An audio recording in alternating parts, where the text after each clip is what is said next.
Meeting to order. And Pastor Wynn, if you would lead us in an invocation. Thank you, I will. Father, we ask your blessings to be on this morning as we conduct this meeting and on the and dealing with city business. And we just pray, God, your wisdom, your guidance, your direction on us. And thank you, Lord, for giving us an opportunity to serve the will of the people. And thank you for a beautiful day that you've given us. In your name, amen. Would you join me in the Pledge of Allegiance, please? I pledge allegiance to the flag of the United States of America and to the republic for which it stands, one nation, under God, indivisible, with liberty and justice for all.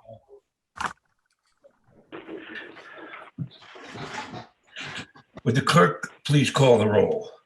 Robert Inserpi. He is having surgery. Richard Donnelly. Richard is here, but he's muted. You're muted. You have to unmute yourself, Richard. Here. There you go. Roger Brunswick. Here. Barbara Craig. Barbara? Here. Oh. Chairman Kurlander. Here. Russ Wynn. Here. There's a quorum. Good. Is there a motion to approve the minutes of the meeting of February 18th? I'll move. Is there a second? Is there a second to approve the minutes? Second. Is there any discussion? All those in favor, raise your hands. Okay, it's unanimous.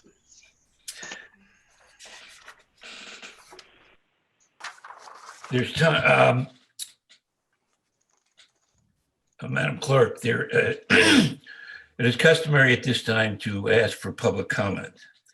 However, what we usually wind up doing is we have a public comment period after all the cases presented and before we deliberate. And I think it's my understanding we're going to continue that today. But if anybody wants to speak from the public, they can speak at this time. Did we receive any general public comment, Debbie, or any requests? Forward them to Jackie. I'm not sure which case, if it was for this case this morning. But There's any no that public comment they for were this case. towards the cases themselves, not generally. Not this case. Okay. Okay. Yeah, I received one inquiry from Mediterra, but I did speak to them yesterday, informing them that it was continued, but they were welcome to still join the meeting today and watch it by live stream or Channel 98. So I don't believe they emailed the city Teams account, joined the Zoom platform, but they are interested in notification of when this case is rescheduled.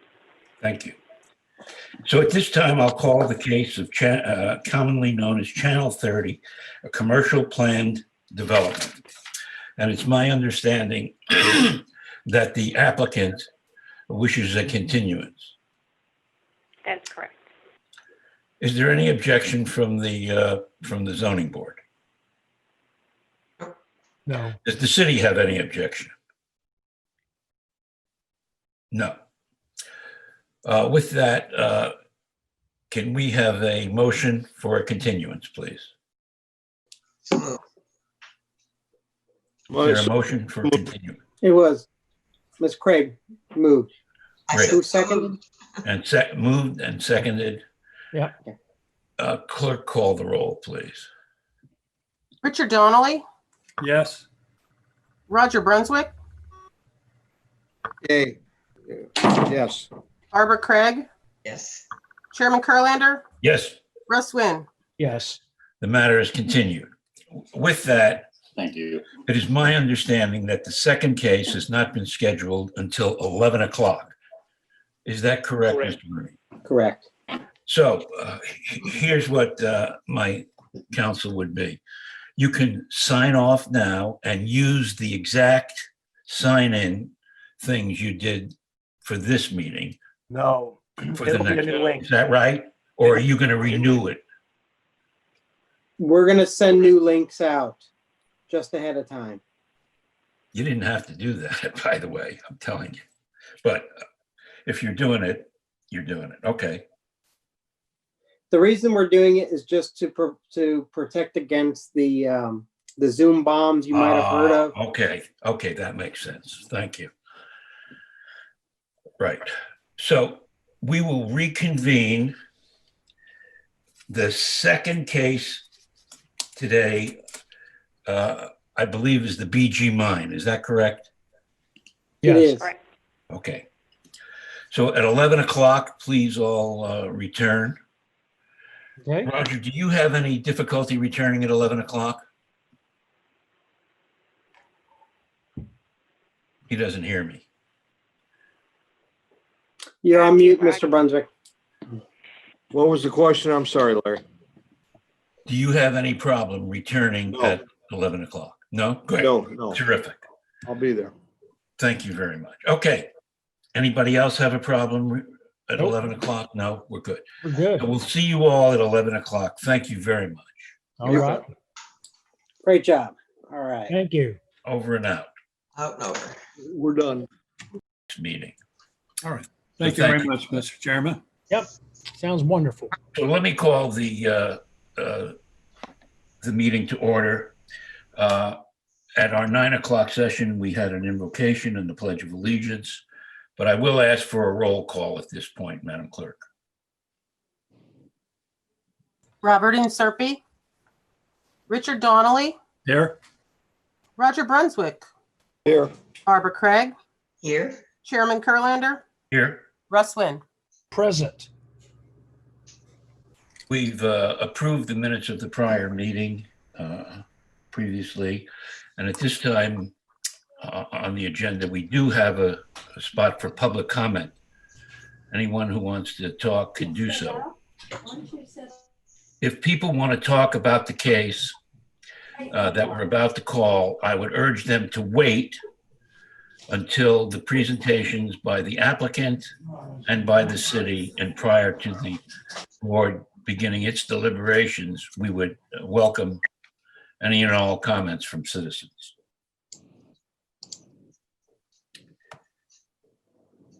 So with that, I will call the case of Bonita Grand Mine residential plan development.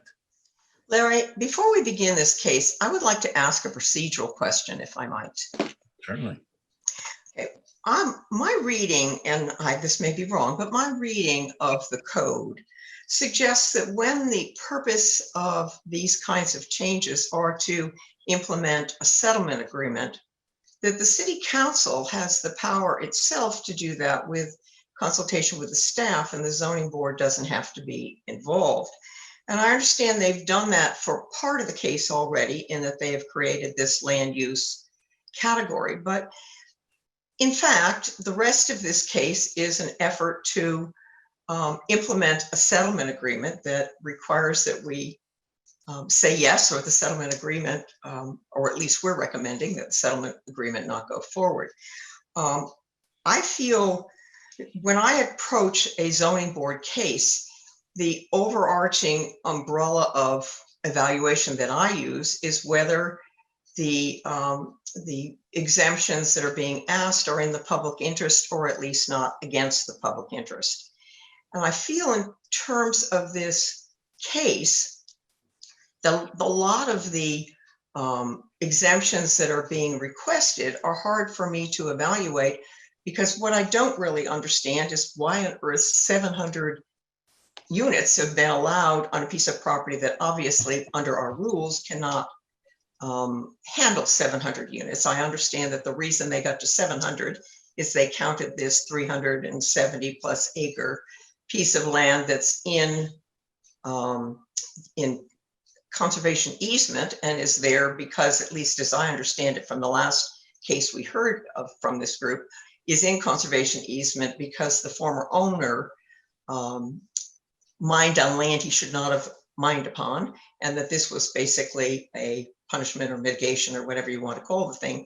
So it's clearly not available for development. I don't understand why that was included, but all these exemptions are for too many houses on too few pieces of property, which I understand the council has complete authority to negotiate in a settlement, but I'm very uncomfortable being asked to review them without having the slightest idea where the public interest lies there. What did we solve by having had this settlement agreement? And without that, it's very hard to determine what is in the public interest and what is not. So I wonder, could somebody explain to me why we're here rather than just having the city council go forward and implement its settlement agreement?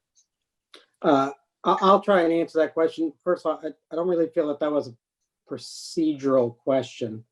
That was more of a substantive question that could have occurred a little bit later. And before I ask anyone else to weigh in, I would want to swear in the witnesses.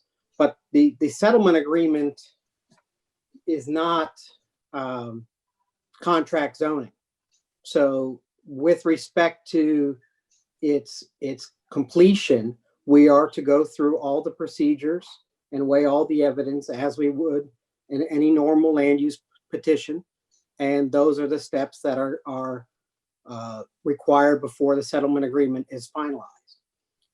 With respect to some of the issues of units and other concerns, I don't think that the representations are accurate, but I will ask the applicant and staff to address those issues in their presentations. There is a comp plan amendment being processed for this property. That comp plan amendment does address the unit counts and allowable uses. So under the requirements that the zoning board is tied to the findings and considerations that are in Division 4 of Article 2 of the Land Development Code, you are to, as you always do, to review, this petition according to those considerations and make the appropriate findings. I'm not sure the general public will is not one of the conditions for consideration, and where it would be, it is laid out within those required considerations and findings.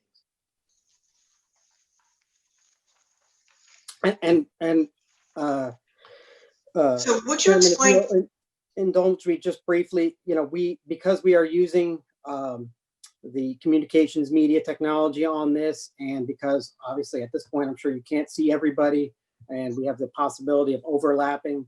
What I would recommend is that when we get into the presentations, that we hold any questions or interruptions until the presentation, or at least that speaker, is complete, because we are trying to keep time in consideration of the resolution that the city council adopted for this. Just I normally we go through a very back and forth process with the applicant and staff, but because we're trying to record this, let everyone pay attention to what's happening, I think it's more conducive to allow us to go through each presenter first before asking questions. Fair enough.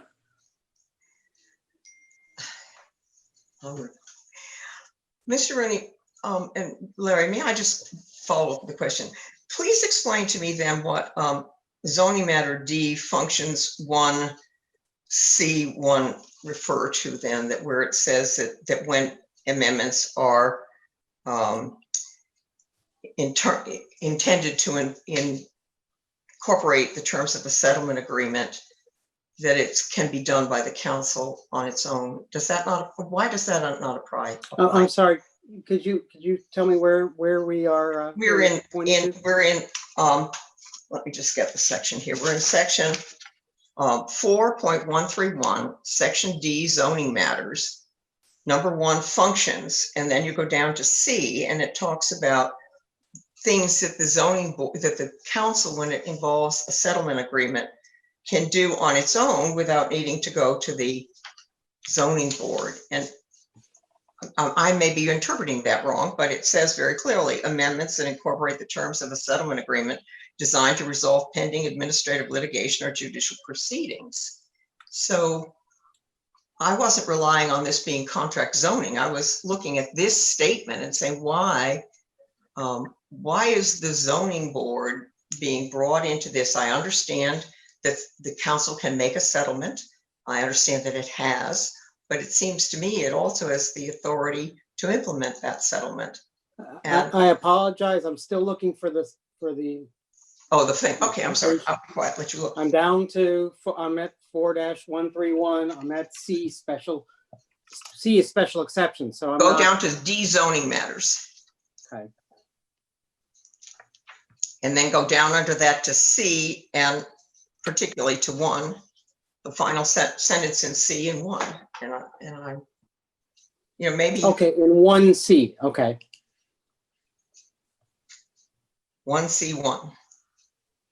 That's not in our packet, Barbara, is it? Is that something? No, separate? it's just, it's that big book that we all have Exactly. that is all the zoning regulations, which, You mean the one require with relating to developments of regional impact? well, but it goes on to say, the city council will vote on the following text of amendments based upon the recommendation of staff without review by the zoning board. 1, amendments that incorporate the terms of a settlement agreement designed to resolve pending administrative litigation or judicial proceedings. I apologize. I think that's being read out of context. That subsection C is certain amendments to developments of regional impact orders that do not require a public hearing. That's a sub 1 is included under that. But I read that entire section as to apply only to developments of regional impact, which are often approved by multiple jurisdictions simultaneously through development orders and consent decrees. And so how does 1 pertain in that? It doesn't pertain to this hearing because this is not a development of regional impact. All right.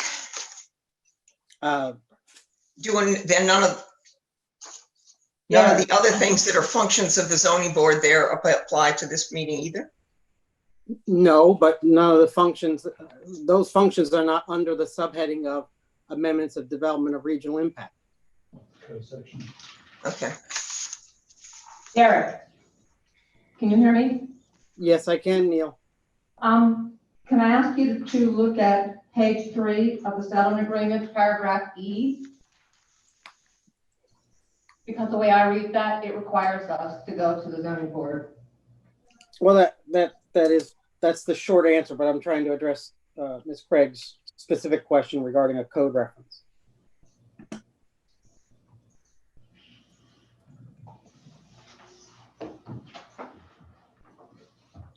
Okay, should we proceed then? At this time, Mr. Chairman, would it be appropriate for me to swear in all witnesses, city applicant or other? Yes, please. For all those who are on the line, would you please raise your right hand? At least we're recording it, so we'll get you one way or the other. And do you swear or affirm to tell the truth, the whole truth, and nothing but the truth? I do. I do. Thank you.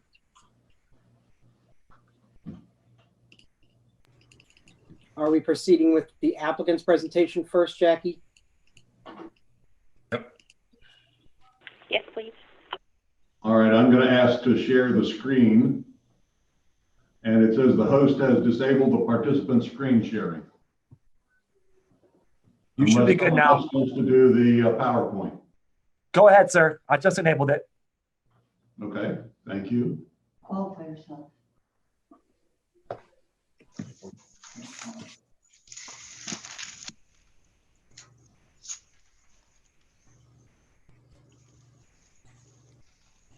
All right, can everybody see that? Yes. Yes. Okay. Good morning. My name is Dave Depew. I have with me here today Bill Morris, who's a civil engineer with my firm, Ms. Neil Montgomery, an attorney for the applicant, Mr. Ned Dewhurst, who is also the applicant. I said that my name is Dave Depew. I am a land planner. I have been a member of the American Institute of Certified Planners since 1983 and have been designated as an expert in planning, comprehensive planning, zoning, and land use matters, not only in the city of Bonita Springs, but in circuit court and a variety of administrative proceedings around the state. We're here today before you on a residential plan development, PD 20-69074-BOS, which is the Bonita Grand Mine LLC residential plan development. I believe the zoning board's well aware of the location of the subject property. It's at the extreme northeast corner of the city.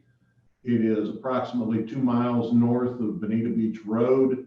The address is 25501 Bonita Grand Drive, and it's a total of 1,342.6 acres, surrounded by conservation, agricultural, and some residential lands in the area. This is the current zoning map. North is to the left on this particular slide. You can see to the north and virtually all the way around it, with one small exception on the southwest corner, the lands are zoned AG2 or agricultural, excuse me, around the subject property, with one, as I said, small exception on the southwest corner, which is zoned MH2, which is the mobile home zoning. To the north of the subject property is the old Edison Farms property, which is currently in the Lee County jurisdiction. It's vacant. It is preservation lands at this point in time. Also to the east are the crew lands, and to the south and southeast are additional crew lands, which are the Corkscrew Regional Ecologic Watershed Preservation Area. To the west of the subject property, a variety of agricultural, vacant, and residential lands. You can see across the bottom of the screen the 3 residential designations. The middle one and the one to the right on the screen are both Citrus Park. The one that's kind of to the left is the Bell Villa project area. There's also a commercial tower that is located to the southwest of the subject property. And south of the subject property is primarily either vacant lands or agricultural lands. Recent approvals for the subject property include the IPD or industrial plan development that was heard by the zoning board previously and ultimately approved by City Council on December 18th of 2019. This established the final limits of the excavation and brought all of the permit deadlines into conformance with each other. Recently, the City Council approved the comprehensive plan amendment that brought the property under the city's final jurisdiction and regulations. The amendment established the unique category, which is the conservation fringe category, for the subject property under which the zoning request is now before you today. In summary, the request before you will zone 1,342.6 acres. This is over 2 square miles of land into a residential plan development that will permit a mix of single and multifamily units up to a total of 700 units. This is not a very dense project. If you take a look at the over 2 square miles, it comes out to around just slightly over half a unit per acre on the subject property. It will allow the mining to continue, ultimately being phased out as the residential units come online. Conservation and preservation areas will be maintained and the lakes will be reclaimed as part of the project. And the northern part of the subject property will become ultimately a city park. One thing I do want to just correct the record, the preservation areas that are located on site were not the result of some violation or consent order. There have been violations on the property with regard to encroachments, but those preservation areas were established early on in the process of permitting and are adjacent to the crew area lands that are located just to the east of the subject property and are a part of the natural system that encompasses those crew lands to the east of the property. As I said, those preservation areas were not some sort of penalty or imposed as a result of some violation. Those preservation areas have been in existence since the beginning of the mine's process itself. And since I have been involved with this mine since the early 80s, I am well aware of the subject property's ongoing permitting issues and the history of the mine itself. The master concept plan before you shows in the green areas, those areas that are slated for continuing conservation and preservation. The blue areas are the lakes. There are 3 major lakes, which are the major excavation areas on the subject property. And the gray areas, which you see are very kind of small compared to the rest of the property, are the actual areas where the residential uses and the amenity areas and the accessory residential uses are intended to be located. The light gray areas are, as you see, clustered around the road system that runs through the southerly 2/3 of the subject property. The backward slash pattern, which you can see over here to the what would be the northwest section of the site, is the area that's slated to become the park. And we have residential amenity areas located central to the subject property itself, with a main access down here at the southwest corner and a secondary access here in the central part of the property itself.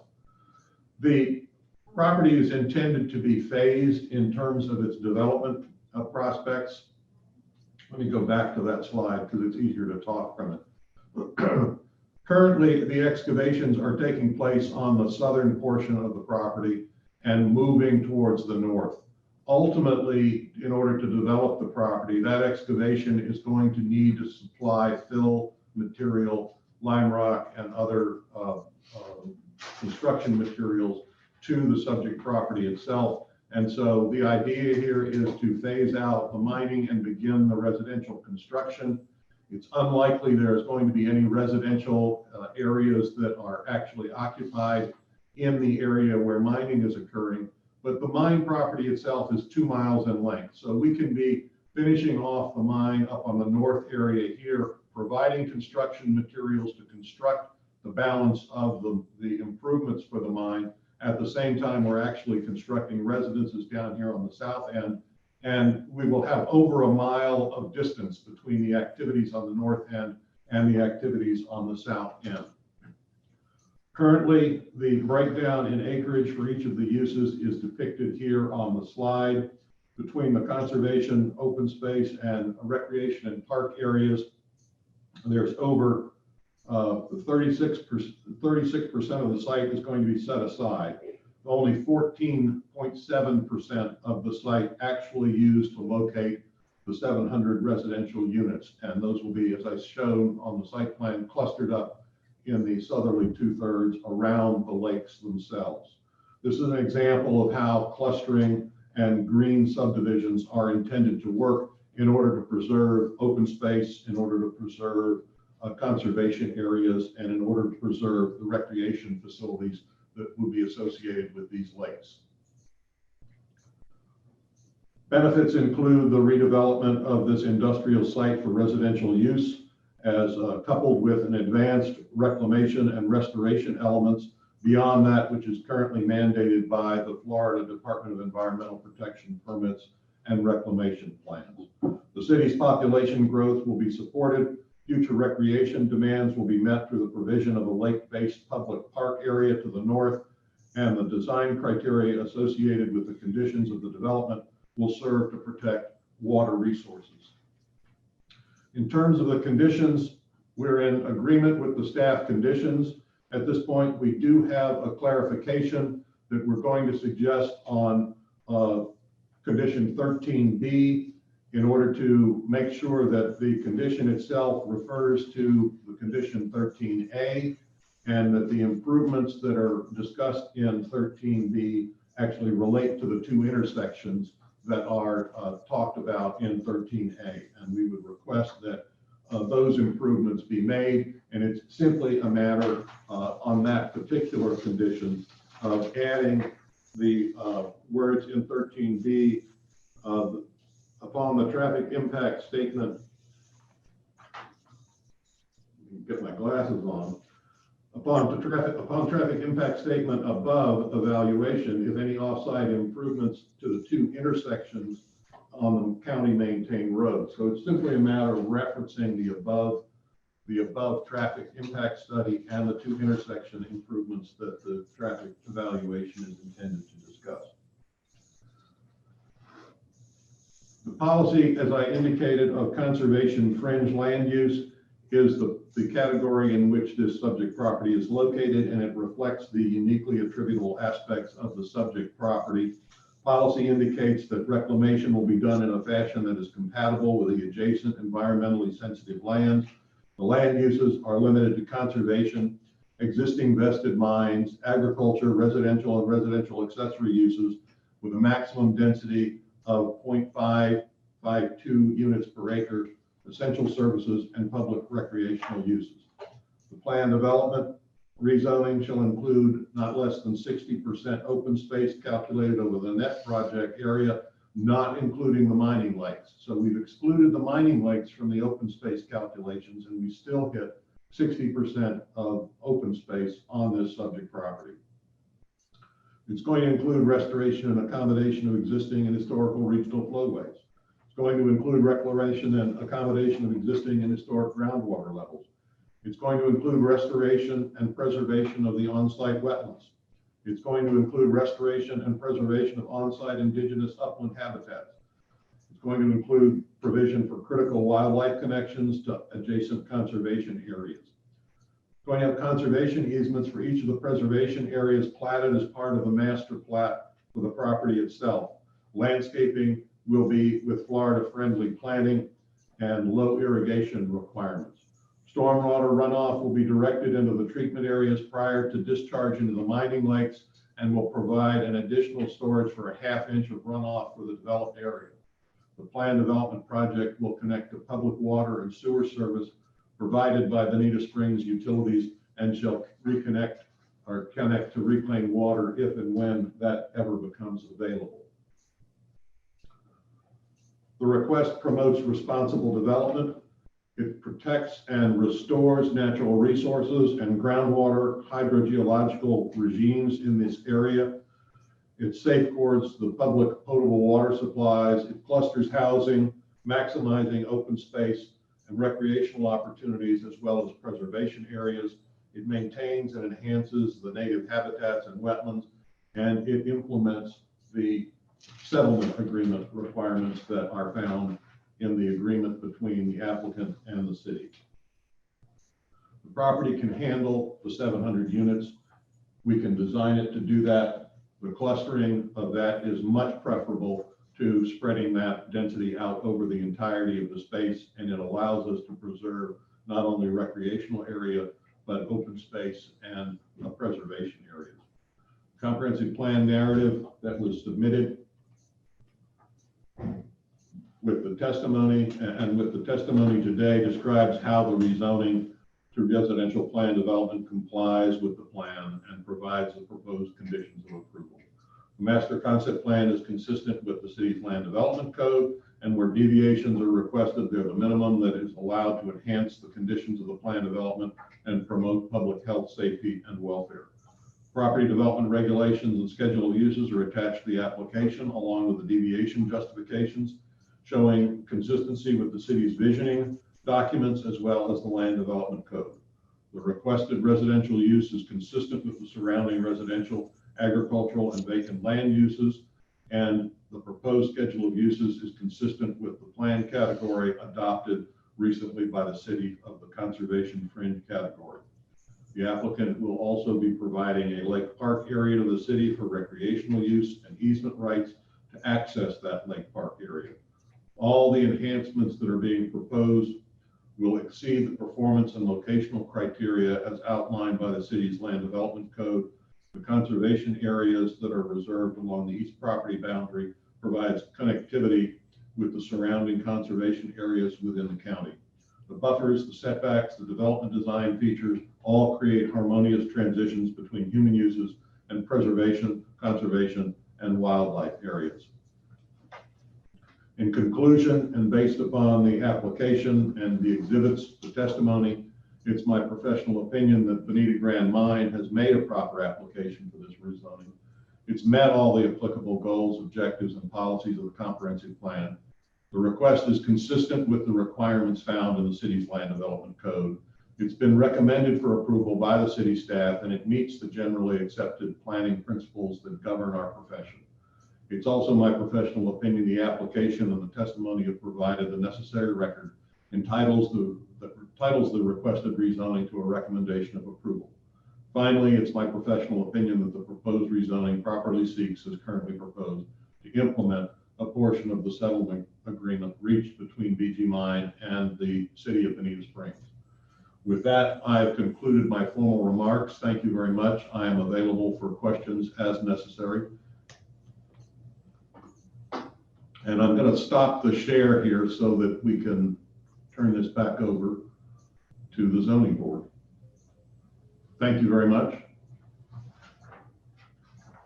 Are there any questions of the witness by the zoning board? Hearing none. Yeah, I have Oh. a couple of questions. Sure. This thing's going to take probably 20 years to get developed. We understand that. Mining continues to happen in the process. Will that ongoing mining affect in any way the layout of the land that you've illustrated to us?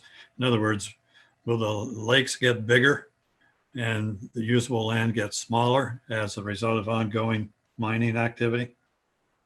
No, sir, that's not the plan. The plan is ultimately that is the maximum extent of the lake excavation, what you saw before you on that site plan. And if anything, there might be a little bit less excavation rather than more excavation, but the idea is that is the absolute maximum extent of excavation, and it will not go beyond those boundaries. Thank you. And insofar as the site plan is drawn, does it represent 700 units? In other words, if you were to scale off what you've designed, does it clearly accommodate 700 units, or is this just sort of a quick shot at what it might be? No, yes, sir. We've done site planning concepts on this, and it will fit the 700 units. Yes, sir. Right. Is it the intention of your organization to be the developer of the project? That's my understanding at this point, but you know, the future is difficult to see. Did I understand that you had a second neighborhood meeting? Are any results of that meeting available to the board? I believe that was sent in to the city this morning. I was not there. I was traveling yesterday. I believe the second meeting was yesterday evening, is my recollection. Yeah, there were 3 attendees. There were 3. Neil says there were 3 attendees. Do you want to address? Yeah, this is Tina Ekblad with Morris Depew.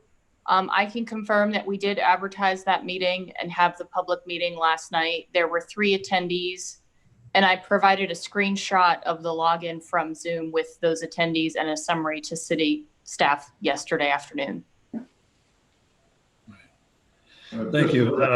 Tina Ekblad, she's the planning director at Morris Depew. Okay, thank you. As we look at the layout for the housing units, you anticipate that every housing unit will have a dock? No, sir. I would not anticipate every housing unit has a dock. So the limit of boating on the lakes would be limited in some fashion? Yes, sir. And right now it's limited to non-motorized, if I recall. Right. It's non-motorized. Will the mine lakes have seawalls? There's going to be places we have to armor the banks in order to protect them from erosion. It's not going to be seawalled all the way around it, but there will be some areas of the lake that are going to have either riprap or some sort of bulkheading or armoring to make sure that the erosion does not take away any of the bank area.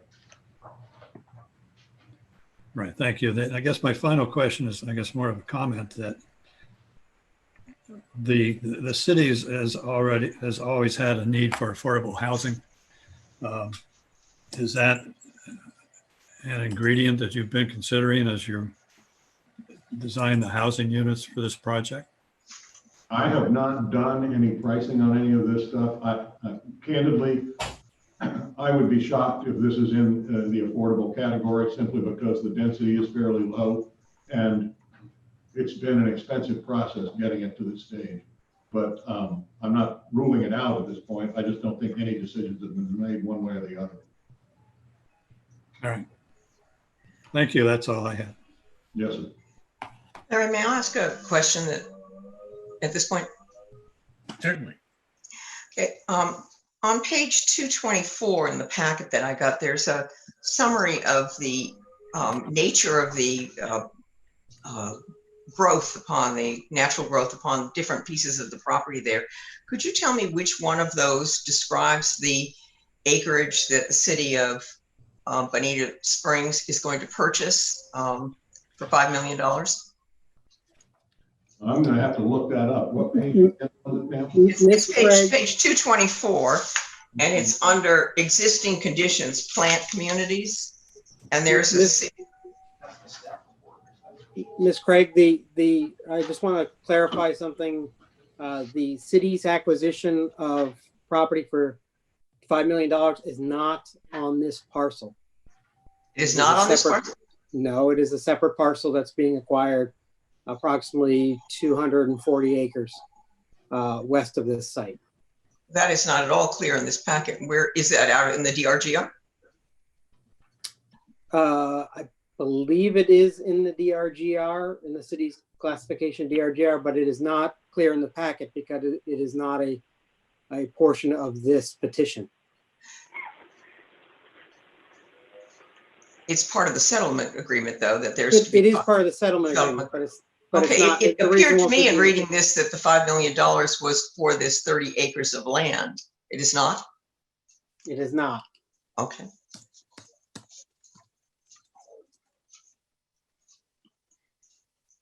Any further questions from the zoning board? Hearing none. Does the applicant wish to present other evidence? Not at this time, sir, but we would reserve the right to provide rebuttal if need be at the end of the presentation or answer any other questions that are raised by the public. Thank you. Your time is reserved. Thank you. The city, we'll call upon the city to present their case.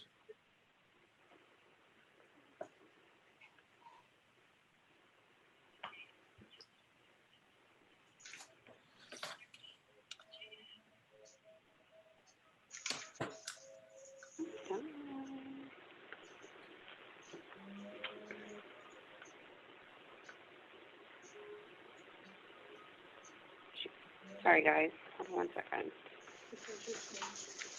right. Can everyone see the screen? Yes. All right, and Hi. everyone can hear us okay? Okay, great. Thank you, Chairman and zoning board members. For the record, Jacqueline Genson, presenting on behalf of staff. You'll see on slide 1 the list of staff members that assisted in the review of this petition. Today I have with me to the side in our conference room, John Dahmer, Laura Gibson, Tricia Goff, and Jay Sweet. We do have available our traffic engineer if needed. We could go ahead and add him to the Zoom call. And we also have David Theriak, Special Land Use Counsel. The rezone request language is included in your packet, so I won't go ahead and read that verbatim. Staff is recommending approval with conditions of the rezoning request. Based on the overview as contained in your staff report packet, the processing of this rezoning request is based on those parameters set forth in the settlement agreement, which is attached as part of Exhibit D in the staff report. As the applicant stated, the comprehensive plan status, City Council did approve the comprehensive plan amendment, and it was submitted to the State Land Planning Agency as part of that state required and state statute requirement. The state did receive the package, and it is currently going under its notice of intent review processing. But the state did receive our package, and they did deem it complete. So there are a couple more days until we would suspect to get that notification. The rezoning request does provide zoning entitlements for the redevelopment of this site from the mining excavation use and also the conversion of the agricultural properties, which are just south of the mining property. This is a summary that's also included in the staff report, and the applicant did go over this in their presentation. So unless you would like for me to go into this in detail, I'm just going to move forward to the next slide, but staff is in agreement with the same evidence that the applicant presented relative to this topic. The master concept plan, I will go into a little bit of a different detail on this, but it is a 4-sheet master concept plan. So that is referenced as Exhibit B in your staff report. Each sheet does go over different parameters of the master concept plan, so we'll go over a little bit more in detail of those, and if you have specific questions, I have other team members that can participate. But this is the overall master concept plan, and as the applicant went into detail, the areas of preservation, open space, the mining lakes, other newly created lakes that support the stormwater management system, the residential tracts throughout, and then also little areas for the amenity area. And then the city's North Lake Park to the north. What you'll also see on the master concept plan is the legend tying those different cross-hatching and shadings, certain property development notes, open space requirements, and then the listing of all the deviations. And again, that is attached as Exhibit B in your report if you need a more legible copy to view. This is sheet 2 of the master concept plan, which goes into some of the lot layouts for the development, which is tied to the property development regulations, which is also an exhibit in your packet. This is a roundabout configuration that's attached or referenced in the packet. And then there's different cross sections for interior roadways and things of that nature. The next sheet of the master concept plan goes into various cross sections which are identified on the first sheet of the master concept plan, where there's measurements and anticipated cross sections for how those areas will be ultimately transformed, if you will. And then another sheet for the other cross sections of the plan. The schedule of uses are outlined in condition 3A. Two items that I just want to bring to your attention is there is conditions relative to the agricultural uses. Approximately 80 acres south of the mine is an active agricultural use, and in order to preserve those rights and for that operation to continue, we have allowed that use to continue as an existing only use.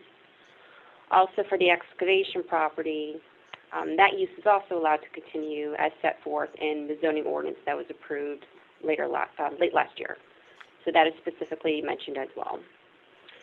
As previously mentioned, the property development regulations to implement the master concept plan are conditioned in 3B, and they're also attached as an exhibit, again, for clarity. The staff felt that was a better way to present the materials. The schedule of deviations, I will go over those in general for the record. There are 15 deviations, 2 of which have been withdrawn. So if I may, deviation 1 refers to lake excavation depth to allow the maximum depth of 90 feet for the existing mining lakes. Since that is an existing condition, staff did recommend approval. Deviation 2 is relative to the lake bank slope. Staff did recommend approval of that condition subject to condition 11F, which is outlined in your staff report. Deviation 3 is relative to setback requirements for roadways and their proximity to water bodies. And staff did recommend approval of that condition subject to proper safety barriers being in place. Deviation 4 is relative to a 30-foot setback from preserve areas for buildings and structures to allow for a 25-foot setback.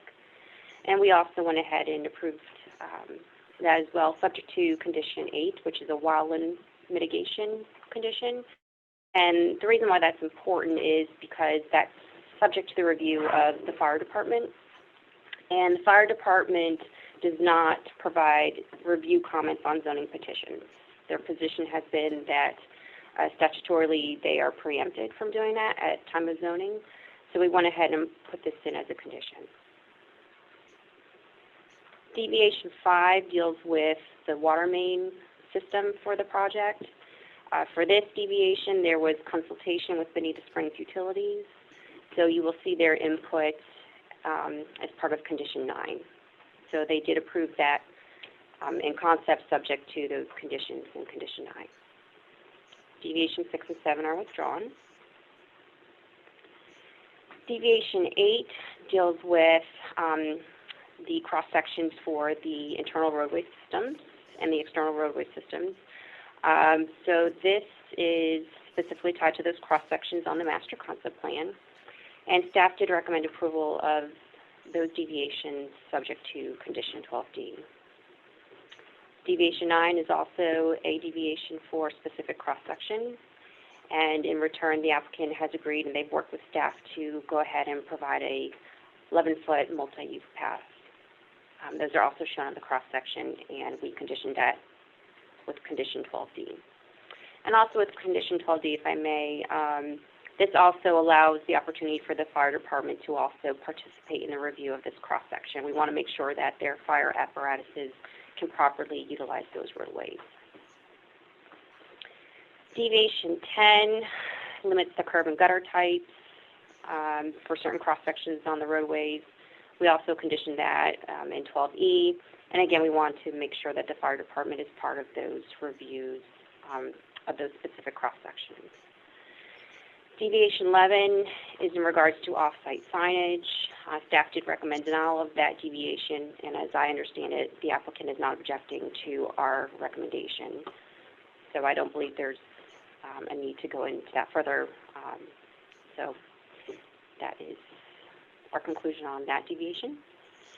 Deviation 12 is additional signage that's interior to the project site, and based on the size and configuration of the property and the proximity of the entrances into the community, staff had no objection to the additional signage, and we recommended approval. Deviation 13 is for the accommodation of a bus stop to allow no bus stops. And what we did is, Lee-Tran did review this petition, but what we want to do is we don't know when this development is going to obviously come online, and depending on the ultimate development scenario that could happen out in eastern Bonita, we didn't want to preclude that provision of transit. And then also, as part of the comprehensive plan amendment, FDOT had technical assistance comments regarding the ability to provide multiple modes of transportation in this area. So we have provided a condition in 17C, and it's my understanding that the applicant has no objection to that condition as worded. Essentially, it's to work to provide an easement for that type of service in the future. Deviation 14 deals more with the link bank slope. We did approve that subject to condition 11F. Again, we want to make sure as staff that our lakes out there are stable and based on the water conditions and the soils. We just want to make sure that there's proper erosion controls to make sure that those lakes are safe and functional. Deviation 15 deals with mechanical equipment setbacks. This is kind of important again because the conservation fringe category was created with the intention of clustering development and clustering residential uses in certain areas. So as you'll see in the development standards that were attached as an exhibit, the lot layouts are smaller lots, and based on that, it would be difficult to go ahead and meet the standard code for that HVAC or the mechanical equipment encroachment section. So staff did go ahead and recommend approval, and we based the conditions on the Bonita Lakes RPD amendment that this board heard late last year. So we did go ahead and recommend approval subject to condition 16. Neighborhood compatibility, the applicant went over this a little more as well in their presentation. We have no objections to their analysis. For neighborhood participation, there were mail notices that were sent. The property was also posted and newspaper advertisements were ran. Staff did receive an inquiry from an adjacent property owner who resides in this area here. Husband and wife did contact staff, and I believe they also attended the Zoom meeting last night for the neighborhood meeting.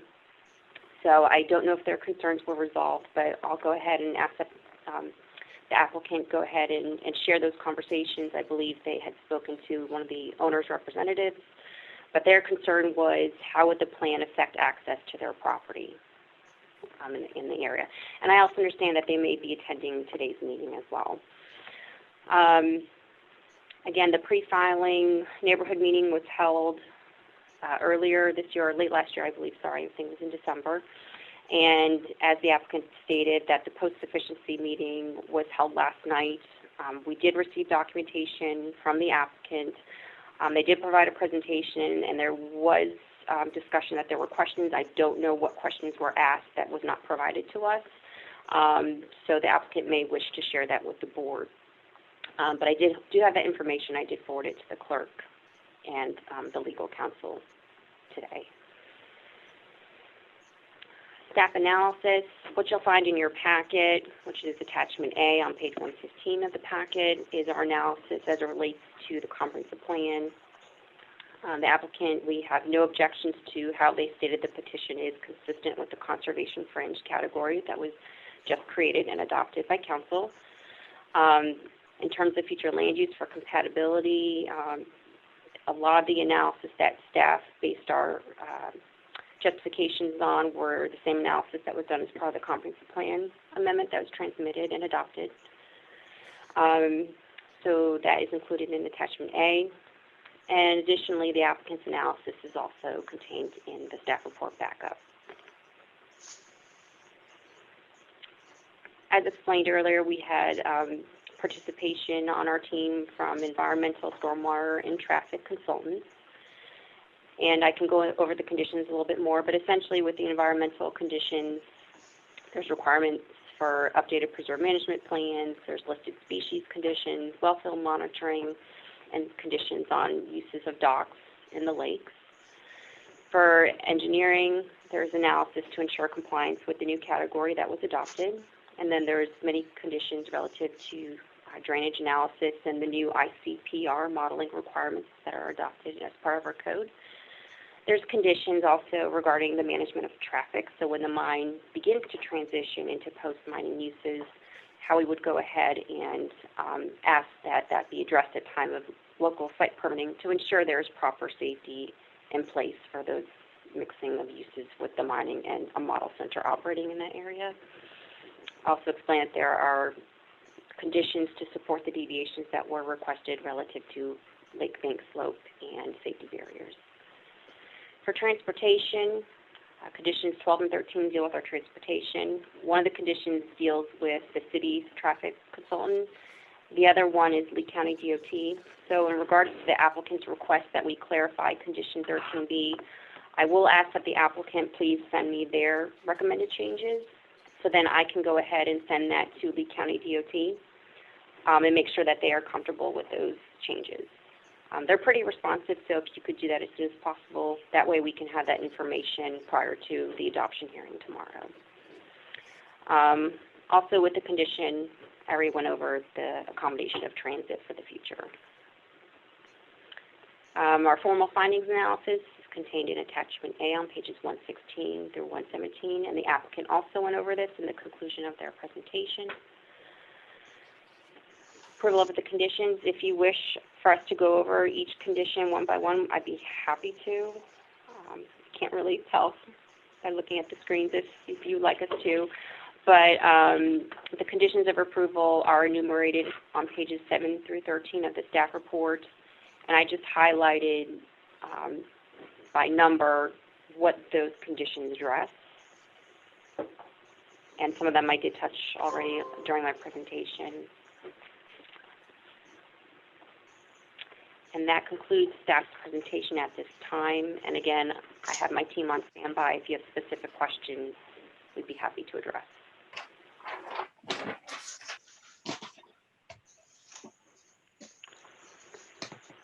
Does any? I have a number of questions for you, Ms. Gensen, but let me first ask if other members of the zoning board have questions. I have a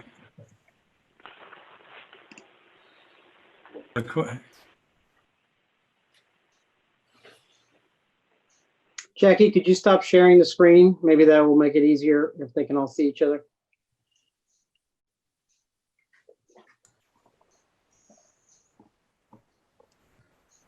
Sorry, guys. Sorry, stop sharing my screen. Sorry. Somebody. I can't see it on my screen, that's why. Sorry. Oh, click near the top of your screen and maybe they'll come down. So sorry, guys. Donnelly. gosh, I just cursed. That's so bad. Jackie, mute.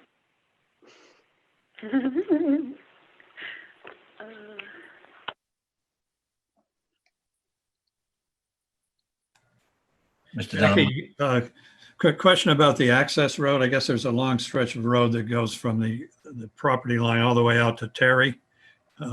Is that something that the improvements there, is that done by the developer?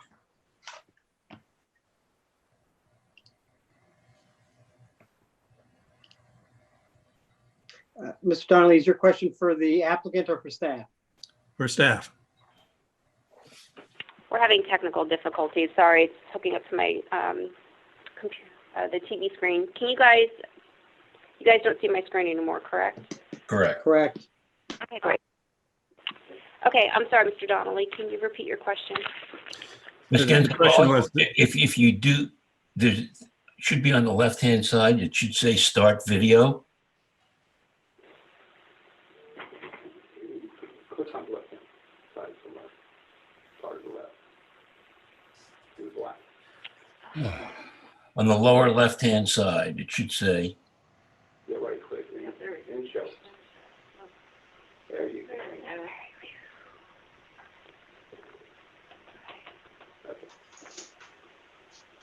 All right, I think we're good now. Are you unmuted so we can talk to him? Yep, I'm unmuted.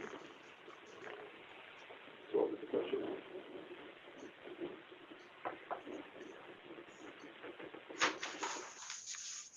All right, can we repeat the question? Are we good?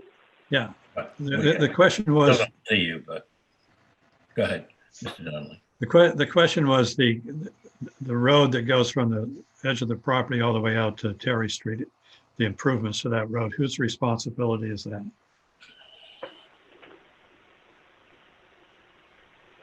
Hello? That section of roadway is private up to certain points, and then it transitions into Lee County's right-of-way south of Terry Street. So they would be responsible for any site-related improvements, and so those are shown on their master concept plan, and that's what may be able to go into a little more detail. I know they have Bill Morris, their engineer, that can explain that. Yeah, the plan doesn't show this section of road from the property line out to Terry Street, I don't believe. Maybe I'm wrong. My team's looking real quick on the master concept plan. I guess my other question was relating to the question I asked the applicant, and that is the issue of affordable housing and a project of this nature, this size, which could possibly be a model development. Why would not the component of affordable housing be considered or reviewed by the staff as they work through the layout with the applicant?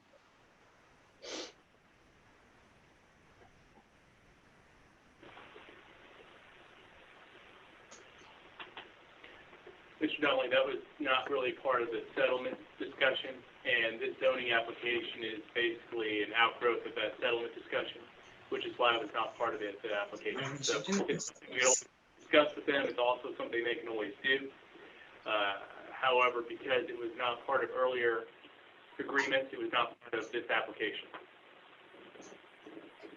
Well, the submission that the developer has provided shows all the different kinds of lots, the sizes of lots, the two-family lots, the townhome lots, the typical internal lots. I mean, they've obviously made a decision about lot size, which then, of course, would determine building type uses.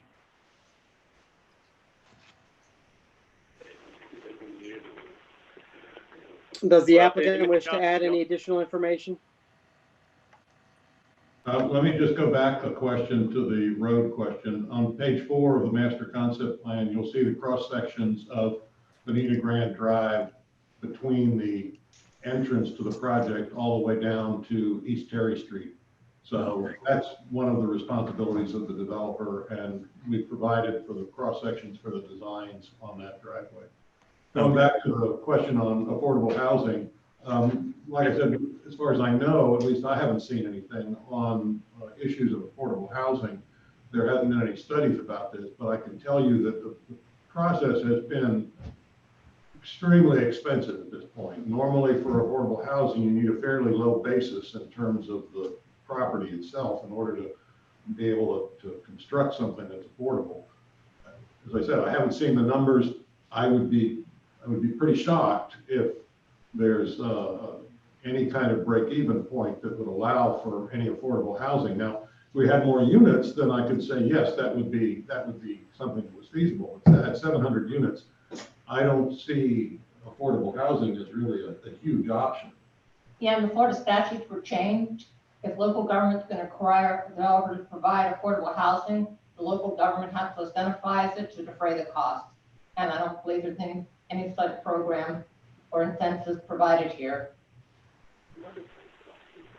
All right. Thank you. Anyone else have any questions? So let me ask a series of questions here for the city. In deviation 2, explain that to me a little. The 4-to-1 maximum slope between the top of the bank and the 6 feet below average wet season water. Explain that. Would you I'm gonna please? have Tricia Goff. Sure, I'll have Tricia Goff from engineering come join us.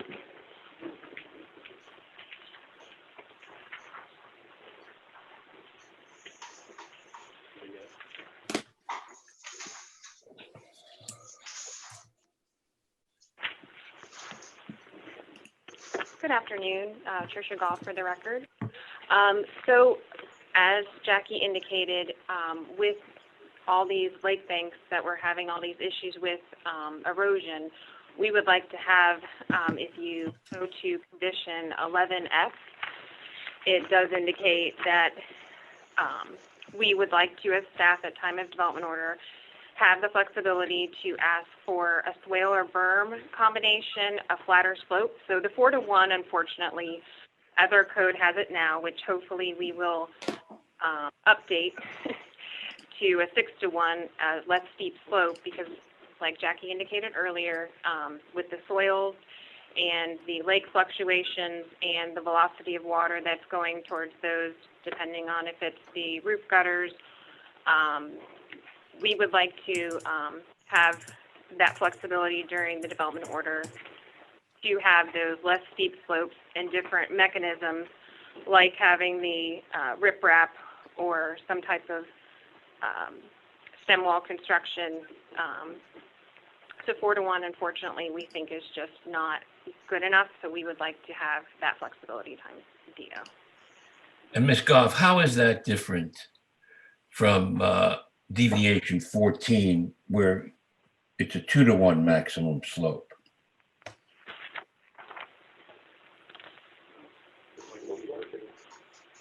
Yes, so that is at the wet season water table, and I believe these are for the mining lakes only. But deviation 2 is for the mining lakes only. Is that what you're saying? Yes, just the deviation 14. I believe deviation 2, and they deviation 14 is for the mining lakes only. I misspoke. Correct. Yeah. Yeah. And therefore deviation 2 is for everything else? I believe that is to do with all lakes within the community, and the applicant can correct me if I'm wrong.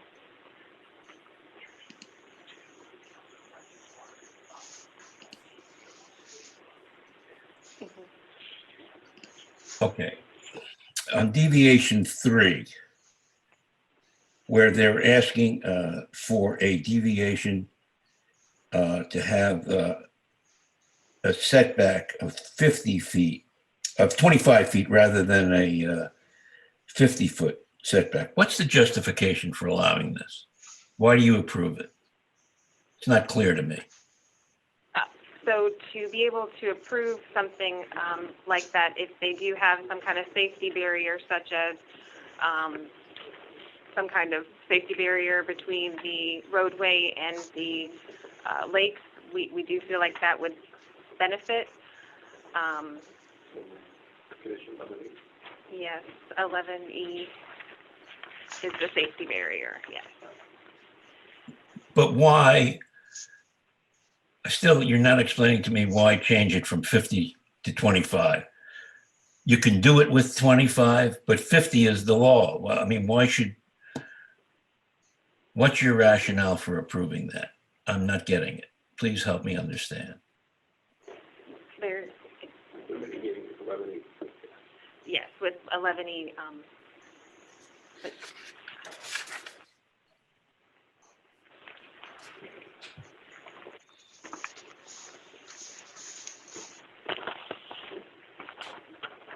Good morning, Mr. Chairman. If you look at a portion of the site that is the very southwest section, it fronts me the Grand. There is a proposed design element that includes the roadway and the lots coming in closer proximity to the roadway than you see the rest of the site. And it would accommodate that essential loop road that's in the very south end of their property. Essentially the 80 acres on the south end that they added. So to address the close proximity, they have mitigated with condition 11E, which would provide the barriers there to essentially meet the same intent that you would have as a 50-foot setback. So 25 with the barriers is supposed to mitigate for a 50-foot with no barriers. That's the intent.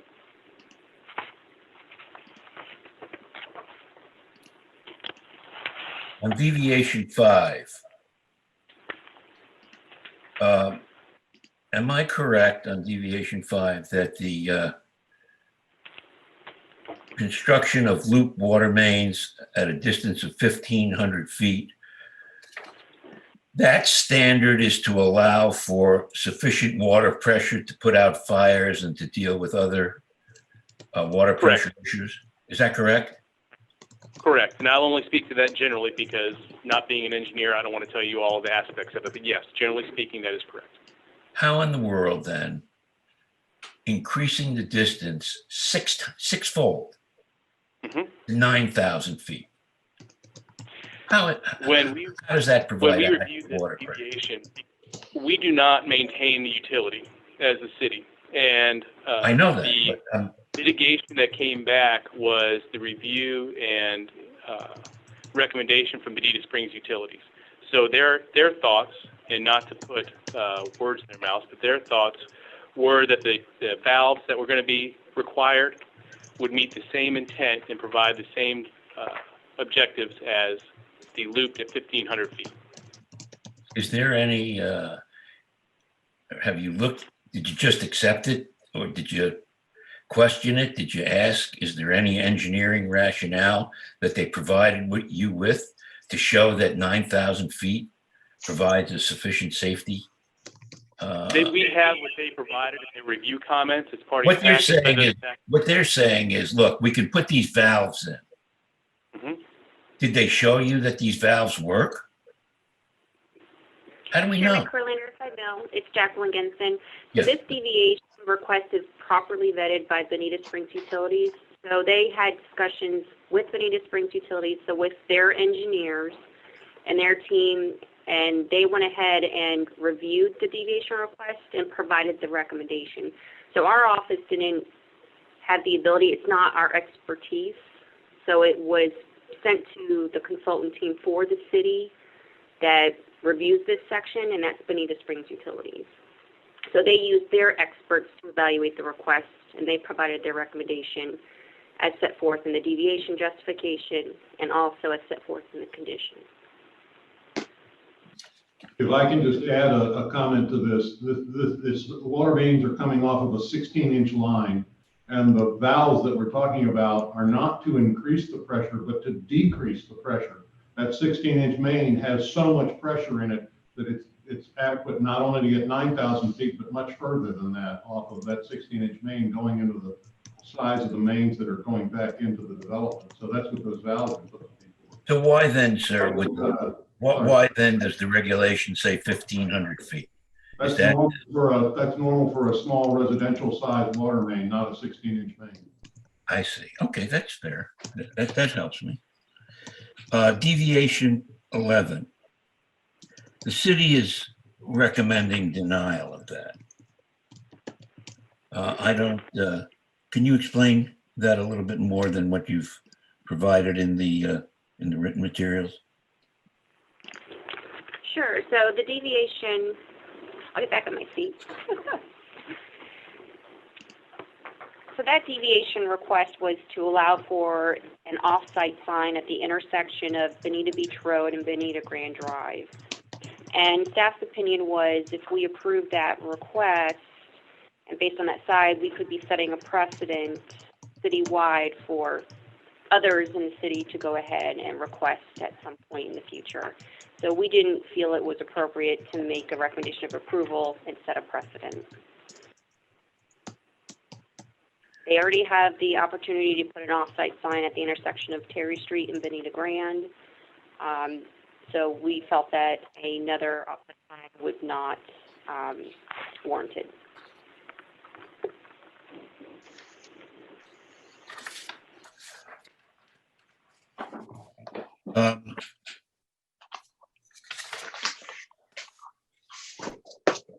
If we could go to page, I think it's 9 of the presentation.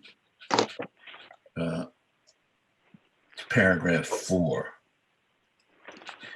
You use language in there that says no residential dwelling or public recreational uses and so on.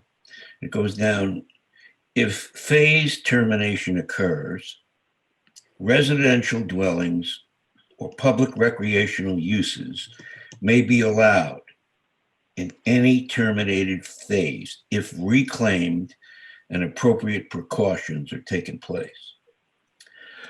That language is very vague, and reclamation can mean lots of things to lots of people. Why haven't you specified a standard of reclamation that has to be accomplished?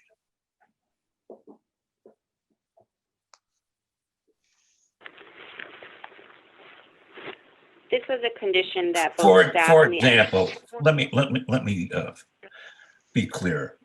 For example, you could have said, if you had chosen to, that should they choose to do this, that they must claim the property fully, they must reclaim the mined property fully and completely in accordance with Environmental Protection Agency's guidelines then in existence.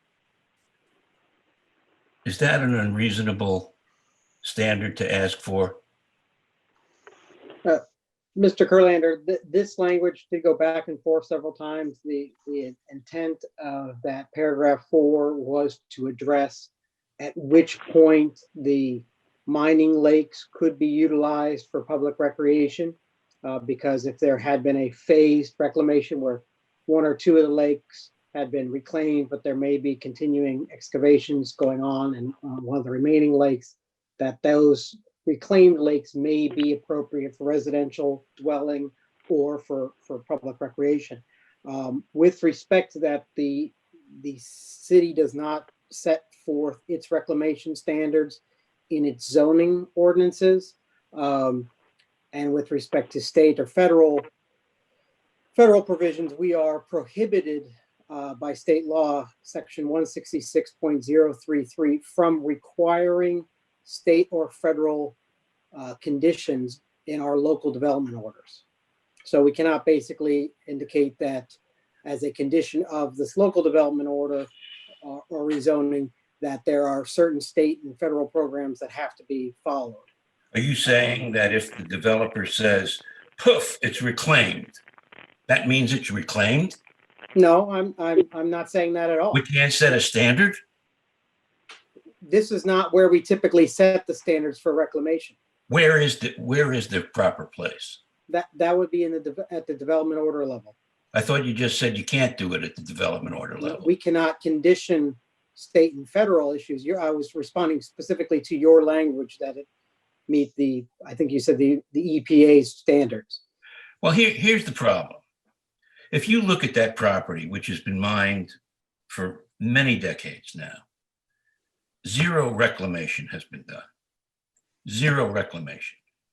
It looks awful, and there are consequences beside looking awful.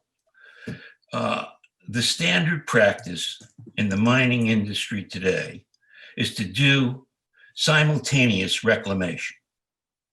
That is to say, when you mine an area and you're finished, you immediately reclaim it, and you reclaim it to a high standard. And here, it's all vague. I would be more inclined, for me, this is a dispositive issue, to support this project if there were a standard for reclamation in it. And right now, there's none. And given the history here, I'm not comfortable. Let me address that if I could. The FDE. Please, sir. I appreciate that. Yeah, they actually have an entire reclamation plan with the permits. And the requirement, as I recall, that's off the top of my head, but as I recall, if there's 6 months or longer of an area being inactive in terms of the mining being ceased in that area, then reclamation needs to start, but it might be 12 months. I just don't recall.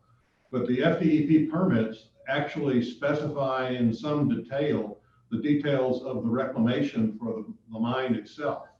And they deal primarily with the shoreline and the bank slopes and things like that. So what's being done here as part of the city is the balance of the reclamation on the rest of the property. And that's kind of the difference between the two of them. And the thing that Mr. Rooney was talking about in the development order really deals with the upland areas and the reclamation, establishment of the wildlife corridors, things like that. Whereas the DEP permits really deal with what happens to the lake and the lake banks and what's going on with the actual mine per se. So if the state regulation is that you have to reclaim within 6 or 12 months, we're not sure, from the time a permit is issued, how come no reclamation has been done on the property so far? Because there's an active mine on the property across the entirety of the site. So all across that property. The whole area is being mined. Yes, sir. The fact of the matter is, yeah, they're doing work across the entirety of the site on a regular basis. I thought they were just mining, that they were just, they were no longer dragging, but they were mining from the pit lakes only. They're no longer doing any of the upland excavation per se. What they're doing is further excavation in the lakes, but they need the area around the lakes in order to access the lakes. So the area around the lakes is actually part of the process. And I want to say I agree with Derek, the section 166.033 doesn't allow the local government to require compliance with federal or state permits in any of their development orders or development permits. So the state could come in, or the federal government could come in and require you to reclaim, because the EPA clearly has jurisdiction here. They cede a lot of it as a practical matter to the state in these matters. So what you're saying is they could come in on their own and say, you've got to reclaim to this standard. But right now, no one can require you to reclaim to any particular standard. That's just up to you. No, I clarify that remark that there is an existing DEP permit for the excavation on the site. That permit was addressed as I recall, in fairly great detail at the approval of the IPD that preceded this. That permit is in place. It has a reclamation plan. The city also has a separate mining permit that requires the filing of the reclamation plans and all those other details. What my prior comments were to indicate is that those reclamation standards, those reclamation plans for the lake are all separate from this zoning process, and that's why they're not included in detail. Okay, okay. Fair enough.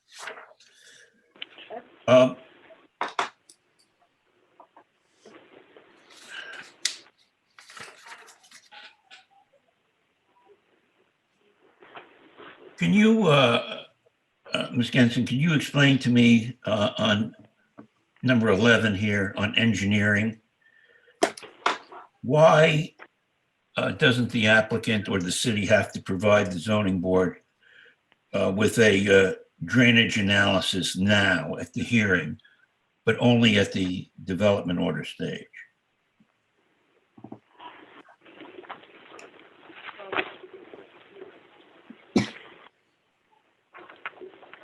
So the land development code is part of the plan development application process, requires a stormwater management narrative for major plan developments.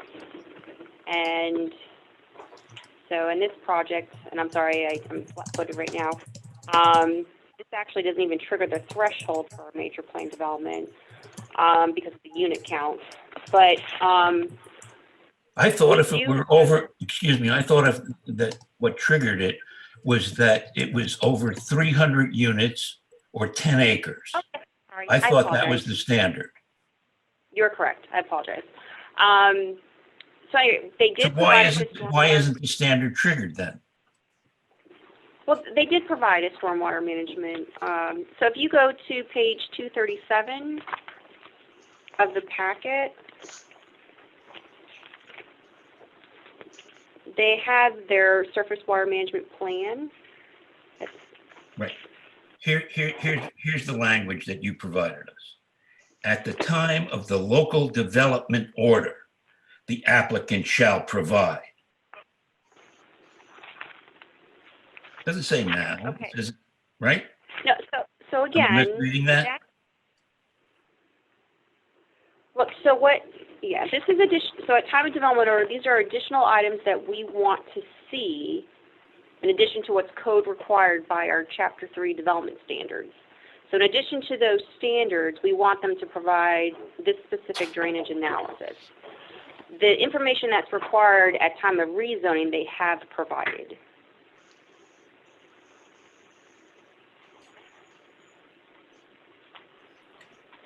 I don't understand what you're saying to me. I believe what Ms. Gensen is indicating is that the required standards for a major plan development and stormwater have been provided. The Right. comments that are in the staff report, other items that will be required at the development. Other stage. items, okay. Correct. They are not the minimum. That's correct. The items under condition 11 go into to address certain questions we had of the applicant that they don't have the answer to currently. So those things will be provided when the development order is submitted. Okay. Continuing on number 11, engineering, and going down to subparagraph E. You say a safety barrier such as a guardrail may be required between roadways. What do you mean may be required? It's either required or not required. Why the hesitancy? It is required based upon separation and depth. So if they were to trigger any of the standards that would require the barrier, then a barrier would be required. It's basically a notice. It's not, if this condition was not included in here, it would not waive the requirement. It would simply not be stated here. Okay. So 3-331D1A is where that standard resides. Okay, thank you. On item 16 on mechanical equipment, you say there, every effort shall be made to site generators at the furthest possible distance, blah, blah, blah. Is that just a best effort standard? They don't have to do it? They just have to say, well, this is my best effort, I can't do it. No, it means that it needs to be located as far away as possible. But when you start looking at single-family houses, the different conditions that can exist there vary so widely that providing any more specific direction is counterproductive.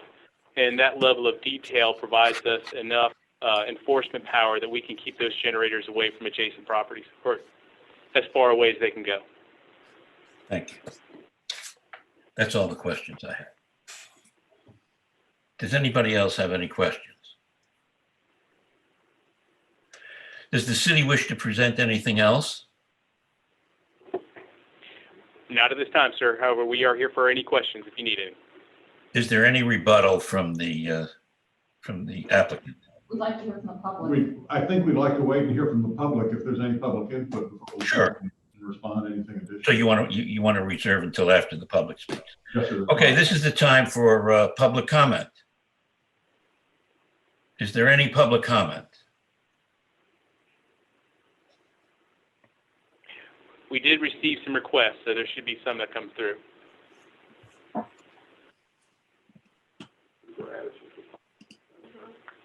There's no public comment for this. There is no public comment. So at this point, again, I would ask, is there any rebuttal from the No, sir, I don't think there's any question we have to try to answer. So unless somebody's got another question for us, I think we're good. that being the case, is there a motion to approve, to disapprove the project, and pursuant to what terms and conditions? Do I hear a motion? I make a motion to approve the project with the conditions and deviations as presented by the staff. Is there a second?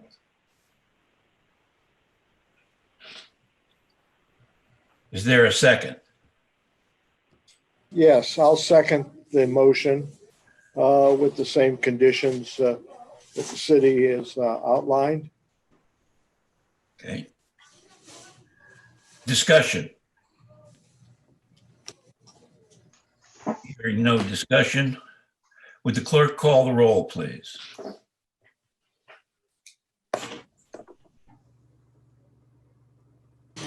Richard Donnelly, Yes. Roger Brunswick, Yes. Barbara Craig, Abstain. Chairman Kurlander, Abstain. Russ Wynn. Yes. There being a majority, the motion carries. Under our rules, unlike the city council, where it's a majority of the total city council, our rules provide that a majority of those present and voting who constituted the quorum shall be sufficient. Therefore, the motion carries. Thank you, everyone. Thank you very much, everybody. Before we move on, would Craig and the chairman like to indicate the basis for their abstention, or will they be filing something in writing? Mr. Craig, you want to go? I think I made my position clear. I don't think this is the role for the zoning board, and I am uncomfortable voting on something that I don't know an awful lot about. And I don't feel like I have the record that allows me to make a reasoned decision. This is based on what has been agreed to in a settlement. And so and many of the questions that I would have are not able to be dealt with because it's already been agreed to. I don't think this is a proper role for the zoning board.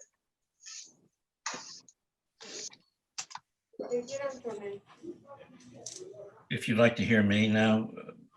I would. I'm only asking because it is a requirement to vote for Chapter 286, unless there is a conflict of interest or a perceived conflict of interest.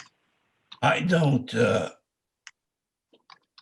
think that the public interest, the health, welfare, and safety of the community is being promoted by simultaneously having a mining operation in close proximity to a residential development. If this application had said,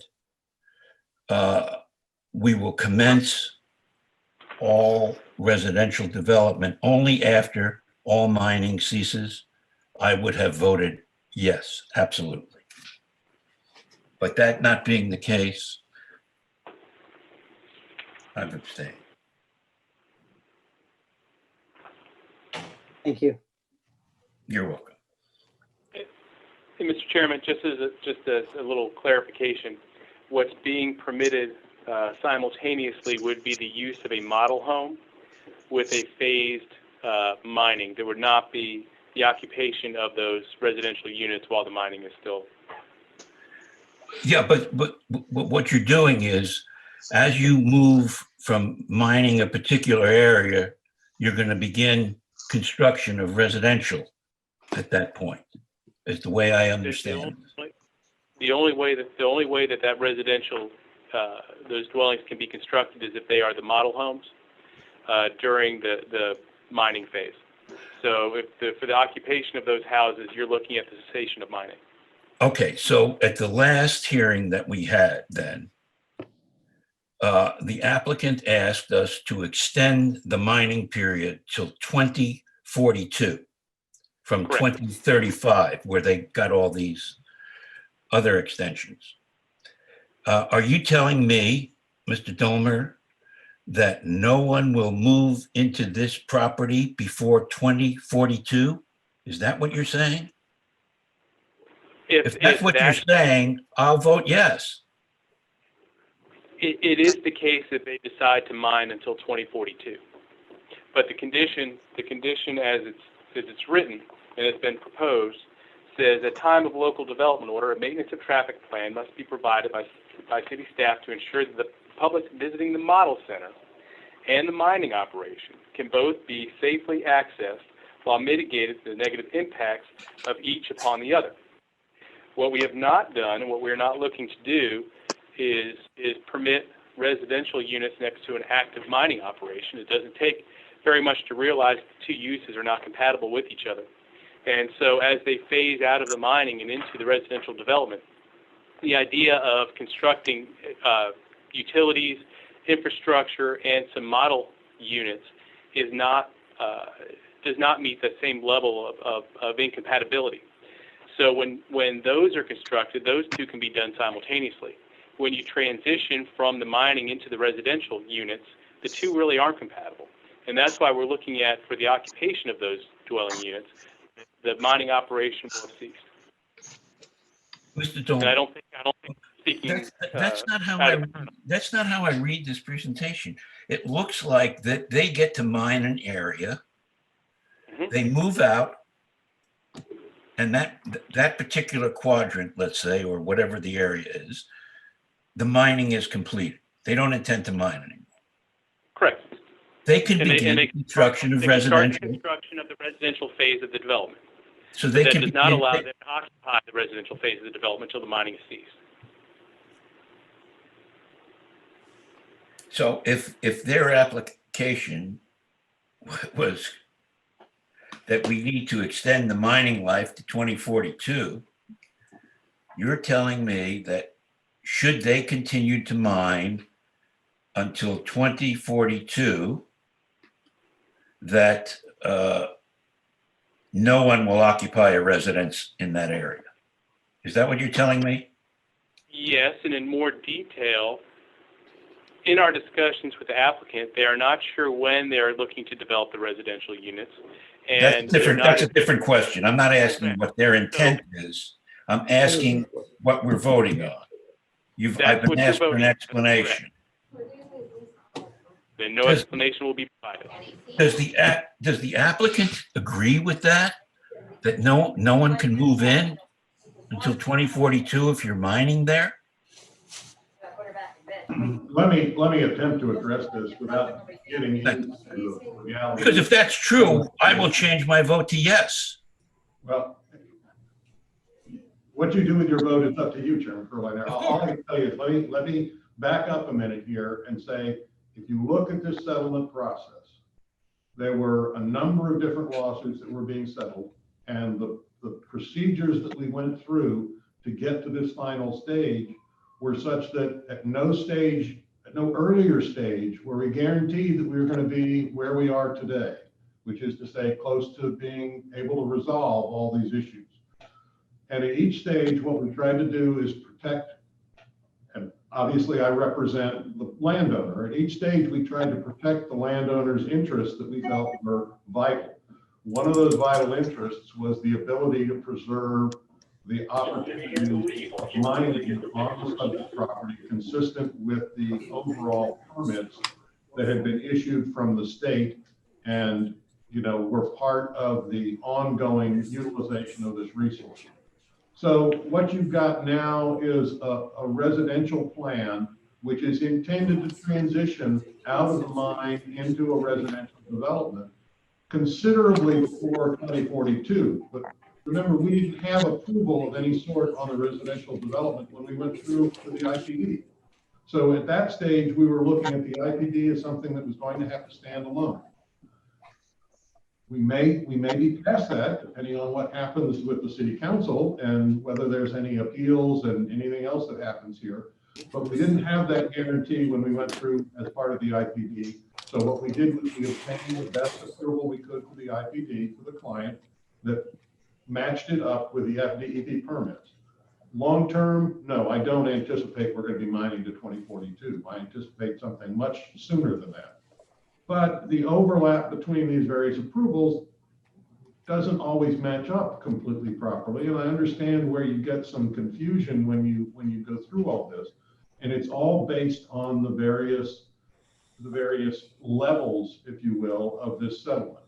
Now, in terms of the way we interpret all of this, no, we don't anticipate there's going to be residences where we're doing active mining. On the other hand, we want to be able to draw material out of that mine and use it to construct the roads and to fill the lots and to do other things on the site that are part of the reclamation and restoration. Because if we don't, then we're going to be in the absurd position of having to drag fill into the site. We're going to be putting trucks on the road, bringing construction materials to the site when we've got a construction materials mine right there.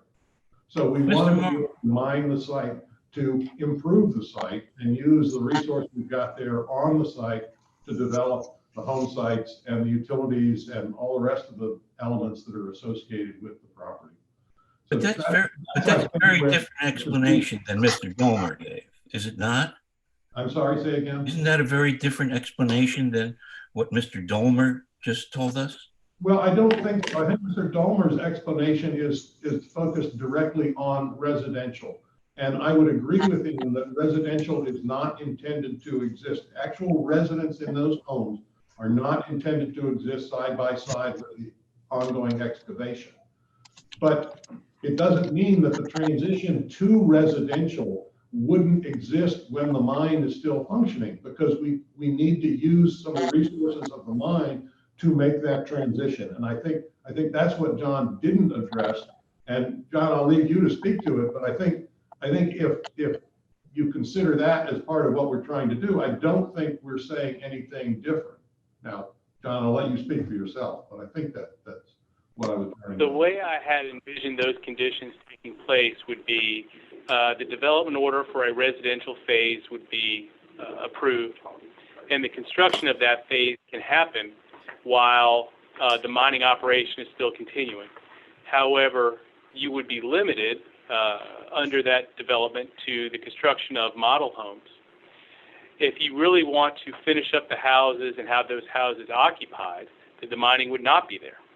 I have not read anything in these conditions that allow the two to take place simultaneously. I do think that Dr. Pugh is correct in the fact that if someone wants to use fill from the mining operation and move it to a different portion of the site to accommodate the residential development, that can occur simultaneously. But you're not having occupied residential units in those areas while that construction and that mining is taking place. So the statements I don't think are incompatible, but I think they kind of approach it from a different angle. So my opinion on it hasn't changed. This is maybe a different layer to that, but it's not one that I had. I would agree. I would agree with that. Okay, yeah. Thank you very much. Is there anything further, Mr. Theriak? Did you want to say something? No, sir. Anything further from the board before we adjourn? Has everybody said what they want to say? Yes, sir. Thank you all again. Thank you for your patience. Thank you very much for, Thank you, folks. did a very good job in explaining it. Thank you very much. All right, we will be reconvening at 2 p.m. Thank you, Mr. Rooney. Call the meeting to order. Is everyone ready to proceed? Is the applicant ready to proceed? Can you give us one moment? We just got the link moments ago. We were unable to test it and we're just trying Sure. to fix our. Absolutely. Thank you. Take as much time as you need. I can't get the Surface to stop the audio. That better, Rich? If I hold my head over, my hand on over my head. Still picking up. That's much better. Okay, I've gone to my little speaker icon and it's muted, but it's still coming out of the Surface. And everyone can hear me.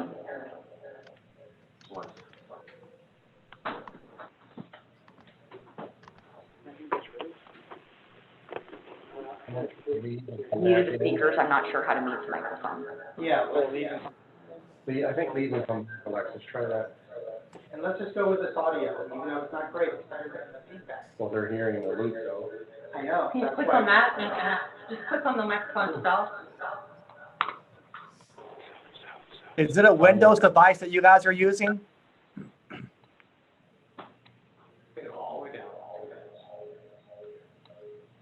If you move the volume of the speaker up, can then we hear through the computer? The other one?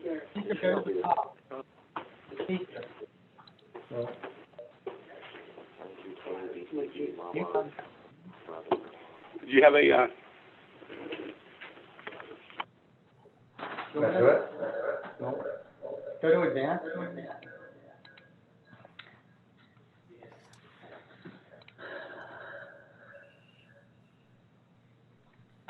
I need to just turn off. I say we hang up the phone and go through the Zoom. You'll have a hard time hearing.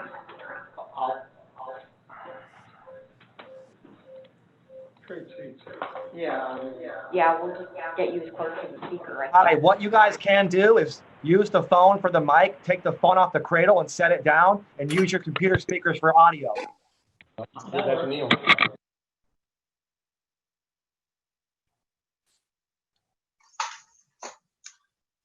Is that better? No, we lost it.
Just to give everybody a heads up, we are live. So we shouldn't say anything untoward? Shouldn't. I'll try.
So And we lost them.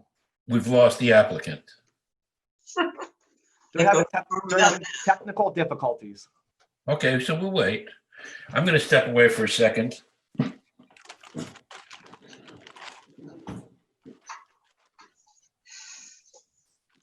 Oh.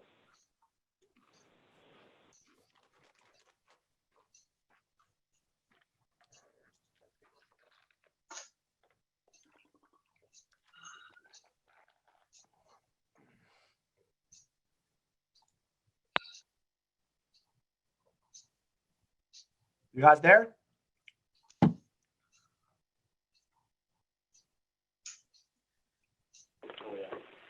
Alexis, can you hear us?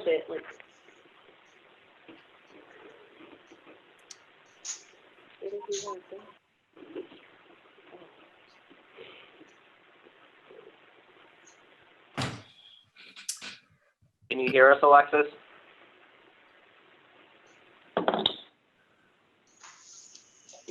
One hand for yes, two hands for no.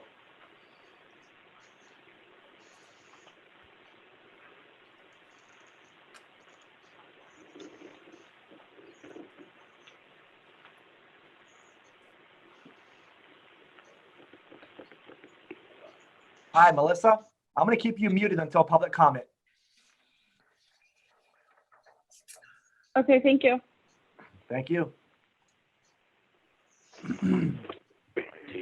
So Alexis says that they have IT coming to assist. Yes, I see that.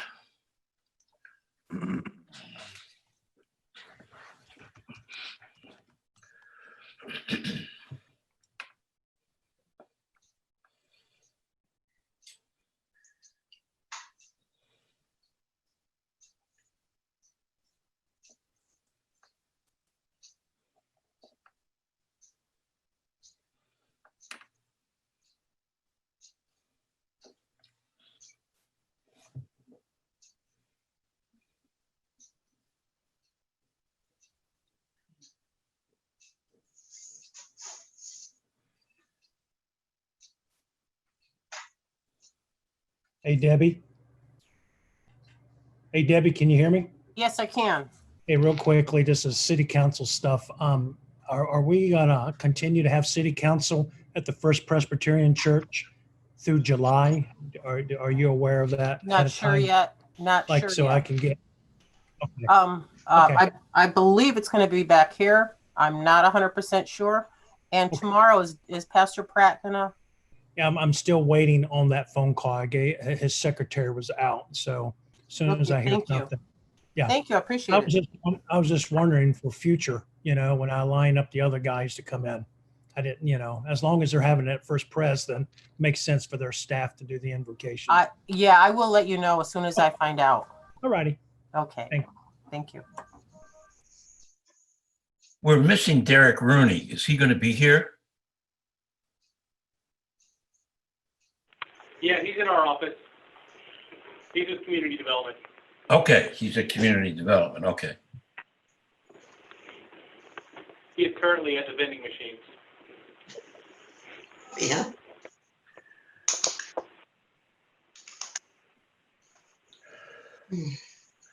My neck is not going to last out this whole day. I don't think I should call the meeting to order until they resolve their IT problem. There's a feedback now. Yeah, I'm hearing some feedback. There's a loop. Like an echo. So there's something wrong here. Say control way. There it goes. Hear us now? Can you hear us now? Yes, we hear you perfectly. Good Yay. job. Oh, thanks, Will. Okay, with that, I'll call the meeting to order. This is case to rezone and mixed planned use development, Barefoot Beach, Florida LLC. We've had our invocation, our pledge, and we do need a roll call for this case. The clerk, please. Robert Inserfi. Richard Donnelly. He's here. You got to unmute, Richard. I got it. Here. Roger Brunswick, Yes. Barbara Craig, Here. Chairman Kurlander, Here, Russ Wynn. Present. we've approved the minutes of the February 18th minute. This is a time for public comment. If people want to comment on this matter in particularly, I would recommend that they wait until the applicant and the city have presented their cases. And prior to the time the board deliberates, I think that it would be most advantageous for anyone who wants to speak at that time rather than at this time when we have nothing before us. Having said that, if someone wants to speak, please do now. Hearing nothing, I would ask the applicant to proceed. Thank you. Will staff bring up our PowerPoint presentation, or should we bring up our PowerPoint and share screens? You Share should bring us screen. up. Before we get started, I'd like to swear everyone in. Everyone, please raise your right hand. Do you swear or affirm that you to tell the truth and nothing but the truth?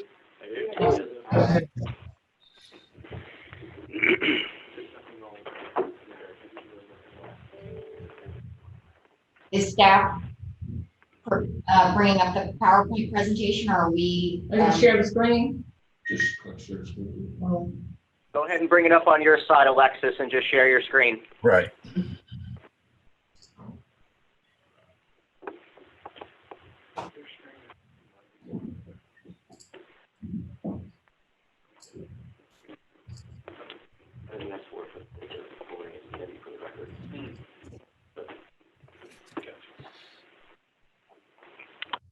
We'd like to be able to see them while we.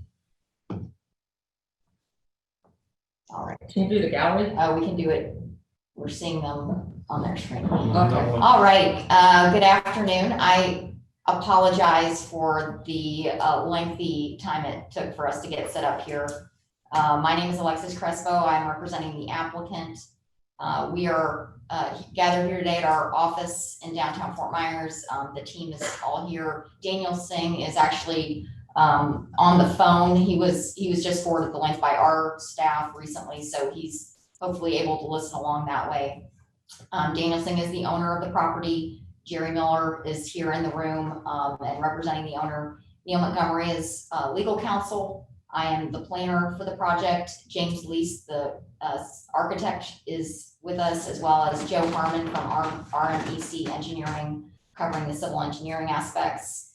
Ted Treach with TR Transportation is present, and Greg DeCirio, who's the landscape architect. We did want to just walk you through a slideshow presentation to outline. Alexis, if I can interrupt you for 1 second. Because most people are looking at a small computer screen, can you change your presentation so it's just the one big slide at a time? We're seeing your next slide, so it's taking only like half of a 14-inch screen, which makes it difficult for everybody to see. I think I've proven over the last 15 minutes that I am not good at anything IT related. So, oh, well, there you go. There you go. There you go. There you go. That's it. All right.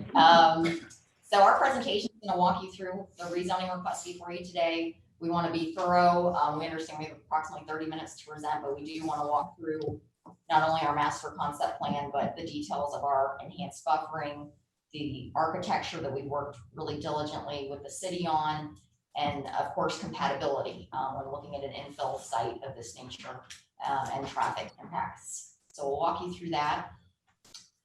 The subject property is highlighted in blue on the screen. It is just under 5 acres in size. It's located on the north side of Bonita Beach Road. It is west of Imperial River Road and slightly east of Okeana Drive. And it's about a mile west of the US 41 Bonita Beach Road intersection. You can see this is that segment of Bonita Beach Road and the Bonita Beach Road overlay that's been designated as beach zone. It's transitioning to that more tourist destination portion of the city in this area. When you look a little bit closer at the property, you can see it's partially vegetated. And again, infill site with development on all sides, or proposed development on all sides. We do have TFC2 zoning to the north with a mix of single family homes as well as duplex housing. You can see from that aerial. We have some multifamily to our east, on the east side of Imperial River Road. Vacant commercial properties along that Bonita Beach Road frontage. We have a car condo or car storage site approved immediately to our west. And you can see the remaining commercial development developed along the roadway. With that little bit of intro, I'll jump into the details of the rezoning request. Neil asked before we get into our presentations just to tenure ourselves as experts in our areas. I've been deemed an expert in land use planning in this forum previously, and I would like to be accepted as an expert in the Land Development Code and Comprehensive Plan again today. Assuming there's no objections. We're requesting again to rezone the property. There's a typo on the slide. It is 4.75 acres. It was correctly stated in your staff report. We are proposing to rezone this property from CC and CS, both conventional commercial zoning districts that would allow for commercial uses to be developed today on the site, and rezone that to a mixed use plan development. We are seeking approval for a 202 room hotel, as well as 42 multifamily units, 11,130 square feet of commercial retail uses, 40 public parking spaces to serve this beach area, as well as supportive hotel uses and amenities. So some of the highlights of the project, it's certainly a principal use of a hotel, but this will be a mixed use project, not only with the hotel and amenities for residents and transients rather to the site, but also commercial mixed use liner buildings along the Bonita Beach Road frontage. So this is really a mixed use concept with places for people to shop, dine, and enjoy the property once they arrive. So the thought is to have a park once mixed use concept for the folks that come to visit. In addition to that, we understand there is a deficit of public parking at Bonita Beach. So we have worked with the architect to carve out some public parking spaces within the parking garage. So right now, it's looking to be a minimum of 40 parking spaces. We hope as we move to the development order phases and get further into building design, we can increase that. But right now, we know at minimum, we can provide 40 public parking spaces. We have worked with staff on a shuttle condition to allow folks in the public parking spaces as well as people at the hotel to use a shuttle service to get to Bonita Beach, as well as other area amenities, including off-site restaurants. Even the Publix to our east could be accessed via that shuttle service. We also have public amenities, including that commercial retail liner building with outdoor seating to enhance the pedestrian feel along the Bonita Beach Road corridor. As you can see from that aerial, and as you know from visiting, it's still very auto-oriented, but the vision that's being implemented by the DPZ plan and other planning efforts the city has done is to really make this pedestrian oriented, get people out of their cars and create a great walking environment along the roadway. And we're going to show you today how redevelopment of this site can effectuate those goals. We are proposing off-site preserve and this relocation on-site of 3 turkey oaks within the property. So because this is infill, we have not been able to accommodate indigenous on the site. This is similar to the Bonita Village project that also did off-site preserve. And even though we're fully willing to pay and mitigate for that, we are going to take the 3 turkey oaks that are on the site and relocate them in order to save those trees, as we understand they are fairly rare to the area. And as James is going to get into, we've worked really hard on achieving an old Florida architecture and transitioning of building heights within the project. This is a colored version of our master concept plan. Bonita Beach Road is to the south of the project. Imperial River Road is to the east. I'll just walk you through some of the access points. We have access by an existing 50-foot wide right-of-way that's going to provide a secondary access off Imperial River, as well as our main access point from Bonita Beach Road. We also have the ability to interconnect with our neighbor to the west. That's the high-end car storage condo. And we have provided for interconnection to that site. So we have 3 points of ingress egress to the site to allow people to circulate in and out. So it's not just a sole connection to Bonita Beach Road. We have our mixed use liner building along the project frontage. So this will really help, again, transform this corridor. We've got a very wide sidewalk along the roadway, have the building interfacing with the sidewalk, which would provide areas for outdoor seating, Starbucks, cafe, those types of uses, beach shops for folks to enjoy, not only that are staying at the hotel, but also that live in the immediate area. And that would be a 45-foot tall building. So this would be the tallest of the building on the site because we didn't want that very tall building interfacing with the road. I've noted the pedestrian area along the frontage with amenities for public seating. Tall building, the 75-foot tall 7-story hotel building would be located centrally on the site so that we could transition the height from lower heights along Bonita Beach Road and then transition back down as we head to the north to our single-family residential neighbors to the north. So we have worked hard to locate that building as centrally within the site as possible. The main entrance to the hotel would obviously be closest to the Bonita Beach Road frontage where there would be valet and a covered portico type entrance. Surface parking is provided along the frontage of the building as well, but would be screened by that liner building as well as landscaping along the roadway. We also, one of the changes we made through the process was to fully enclose the dumpsters within the building design. And so that neighbors to our east would not have views of external dumpsters. These would be screened within the building and accessed by roll-up doors along the side. As noting on the height transition, as we move to the north, the building height steps down to a 31-foot tall or 3-story parking garage with a green or living wall that Greg will speak to in detail to soften views of that structure from our neighbors to the north. In terms of our buffers, we've got 25-foot wide buffers all around the parking garage that would consist of trees, shrubs, and we are proposing taller plantings than required by the code and more clustering of plantings as well. We have 5-foot wide buffers where our property abuts commercial zoning districts to our east and west, closer to Bonita Beach Road. And then we have a 10-foot buffer wall with a decorative fence along the frontage to screen the parking area. DPZ has reviewed that 10-foot buffer and recommended approval along with your staff of the proposed screening in that area.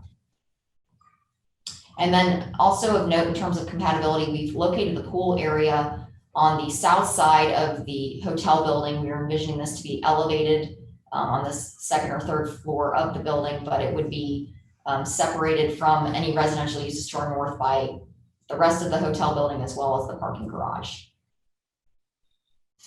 So I've kind of walked through these elements, but just to recap, in terms of neighborhood protection, which is very important to this project, we've worked hard on the architecture to make sure it's an attractive with lots of greenery along the exterior in order to soften the views. We are conditioned to have a primary facade treatment on all sides of the building that face single family properties as well as rights of way. We've transitioned the building height, and that tallest building is 150 feet from the northern property line. And the building heights will step down to the north and then also step down as you move to the south to Bonita Beach Road. We've provided an enhanced type F buffer with larger trees and shrubs than required by the LDC, and we'll walk you through that zoning condition where we're proposing significantly more than would be required, really on par with an industrial development next to residential. And that was done in coordination with the residents, correct? Correct. And then on the schedule of uses, staff in their staff report has recommended the elimination of some of the uses, including clubs, fast food restaurants, convenience food and beverage stores, and we were in agreement with all of staff's changes. We did note on the record with them that A Starbucks is something that we would foresee in locating in that mixed-use Liner building. And so it's our interpretation that a Starbucks is not a fast food restaurant. And so in that regard, we are comfortable with the change, so long as that use is protected. We've located our pool and amenity towards Bonita Beach Road and away from the neighbors, and are proposing enhanced stormwater management conditions. Just want to touch on the shuttle condition. That is something that has been worked into the zoning conditions by staff. We envision the shuttle to enter the front of the property through Bonita Beach Road, pick up passengers at the main entrance to the hotel that would be in the, and that could include public that are in the public parking garage structure, pick them up and leave through that Bonita Beach Road entrance, and then circulate roughly between 8 a.m. and 5 p.m. And that could change depending on seasonal demand. If we're seeing a high level of use or lower in the summer, we could rotate those hours. The parking garage condition, the photograph on this slide shows the latest rendering provided to the residents to show them that not only the enhanced plantings, you can see the trees, but also the living wall concept where we have trellises with vines and different plants growing to provide opaque screening of the vehicles that would be held inside the garage. We've also limited the height of any lighting on top of that garage to not conflict with the neighbors to the north. Those would be also dark skies compliant. And with that, I'm going to turn it over to the architect, James, please.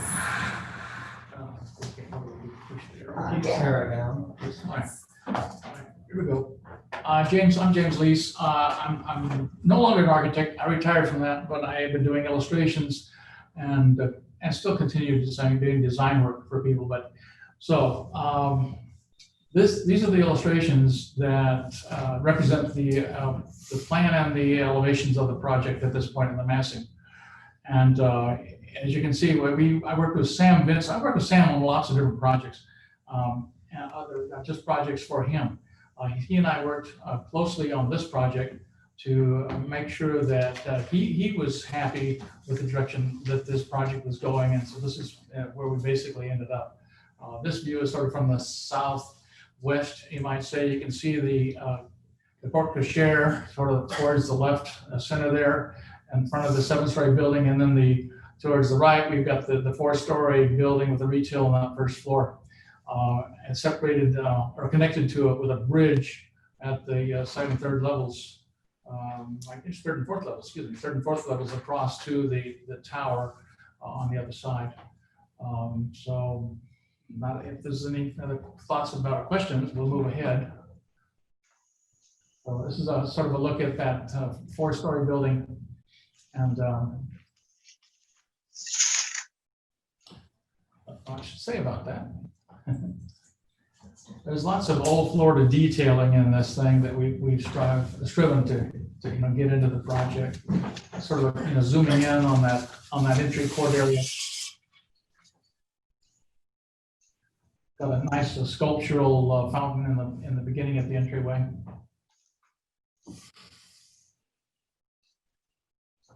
Porte cochere. You start to see some of the landscaping on top of the pool deck, on top of the entryway to the main part of the building.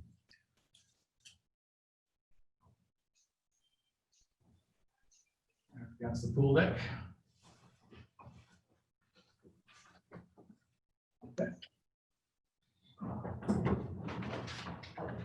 And Daniel, I don't believe is able to speak as he's calling in as a participant, but he did want to speak to you all today and just indicate his experience delivering branded flagged hotels to a variety of markets across the United States. He's based in California, but he does own and operate hotels in Southwest Florida, including the 4 Points by Sheraton, Fort Myers. He's also in the late stages of design and planning on a resort in Mexico, in Puerto Vallarta. And as you can see from the screen, has several other hotel projects. So we won't belabor that, but He is a seasoned hotelier that can deliver an upscale brand to the city of Bonita Springs market and has done this across the country and globe. And with that, I'll hand it over to Ted. Just a couple of quick comments on transportation that we submitted as part of the analysis. We looked at the intersections surrounding the project. We looked at the impacts of some public parking spaces being provided here to serve the beach.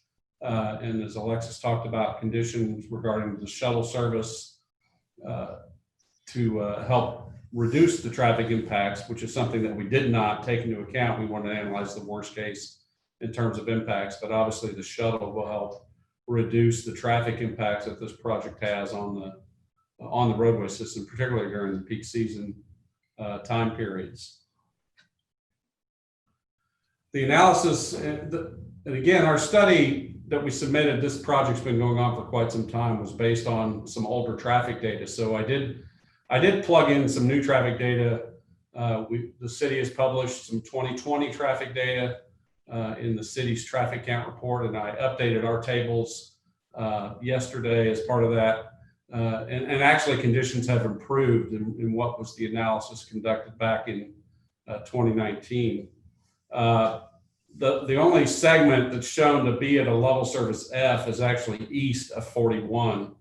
And I went out to another year. I went out to 2024 just because of the time frame it took to get to this public hearing. But so the only segment that we're showing in the future to operate at a poor level service is east of 41, between 41 and Old 41. All the other roadway segments that we analyzed show that Bonita Beach Road, 41, Vanderbilt will all operate at an acceptable level of service.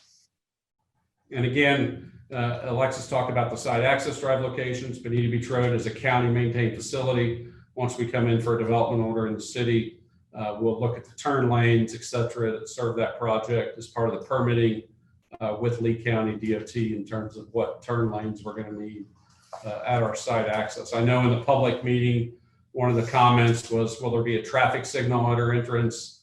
The traffic signals on Bonita Beach are driven by the traffic warrants, and they have to be approved by Lee County DOT. So at this time, the church we're anticipating doesn't look like we'll need a traffic signal, but again, that's all determined once the project is built and operating, and then working with Lee County DOT and the city in terms of are the warrants met to allow the installation of the signal. So I just wanted to put that comment on the record as well.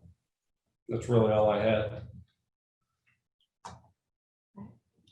Okay, I'm Greg DeSerio, landscape architect. I've been practicing in Lee County for 40 years and have testified before this and other boards as an expert witness that has been accepted as so in the past. Just want to cover a couple of things that Alexis touched base on. One, as we develop the landscape, we are going to be implementing Bonita Beach corridor vision with, amenities and landscaping and complete streets along the frontage of it. It's going to be a pedestrian amenities along the way. Strong focus on walkability based on the site plan and the proposed improvements. The small area of the parking area that is located on Bonita Beach Road will be screened with a 10-foot landscape area with an opaque wall and fence and landscaping to give a nice complete frontage to the property.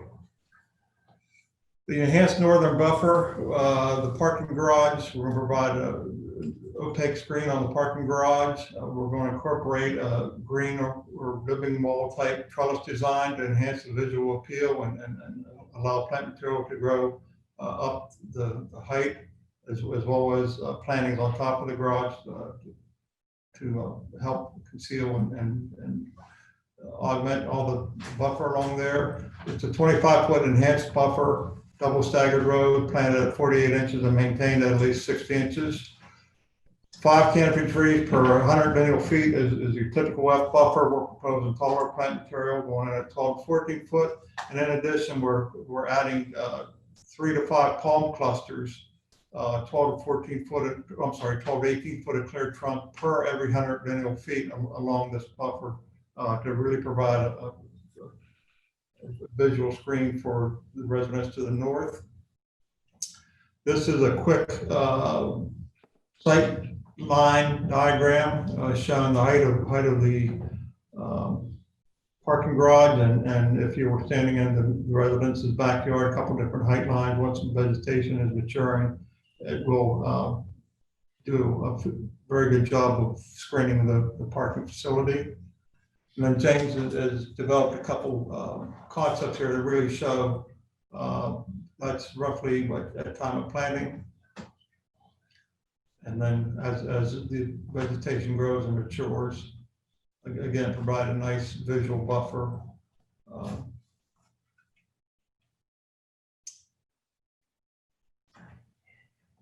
Again, just some further enhancements as it matures and grows.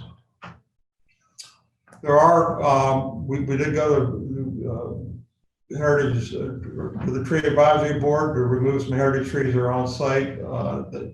We obtained approval from the Advisory Board. And as Alexis mentioned, we are proposing to relocate 3 turkey oaks to the Imperial River Road right away, or an alternate location at the time per staff condition.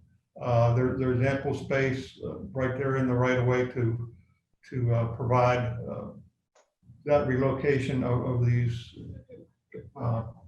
turkey oaks. And then payment in lieu for the indigenous preservation, as previously mentioned. Proposing to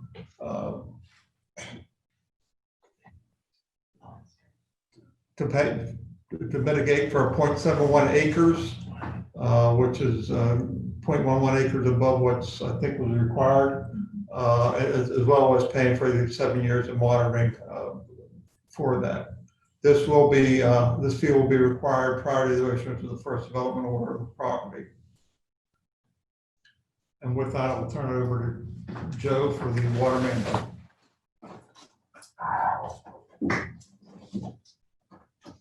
Good afternoon. My name is Joe Harmon, representing RMEC Engineers. I'm practicing civil engineering here in Fort Myers for 17 years now. Our existing site drainage conditions are shown kind of in the green arrows there. We have 2 curb inlets along Bonita Beach Road on the south side of our property. Those inlets are collecting surface water drainage in the flow of the green arrows. And we are proposing now to abide by all state and local regulations as far as the South Florida Water Management District to collect that storm flow up from underground chambers to give it that initial treatment and storage volume. And then we will discharge into that same area underground into the inlets there on Bonita Beach Road. The chambers will be underneath the parking area. They won't be seen. We won't have wet ponds or wet areas per se of a collection of stormwater. It'll be all the underground chambers. That's it for me. Oh, utilities, we'll have a concurrency analysis performed for public water and sewer. We don't see a problem with that with our preliminary investigation. And then there we're talking about the stormwater storage and treatment. We will keep the existing flow in the historical direction that it's now taking. You just have the subsurface pictures. And this is what underground chambers look like. These orange or sometimes black arched chambers that go down on fabric and beds of stone. And basically what it is it stores water underneath the ground because we don't have the room on top of the ground to store it. And we can hold that back with control structures and let that that storage volume naturally percolate back down to the ground, or in events of big storms, it can overflow the weir and then discharge into Bonita Beach system. And that's a typical system in urban areas, correct? It is very typical, yes.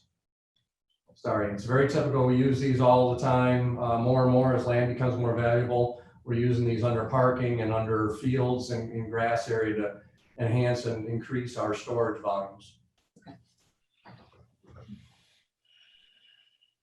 Thank you. You're being patient with us. I know we're going long here, but we'll just wrap up with compliance with your comprehensive plan and LDC criteria and touch on the staff report.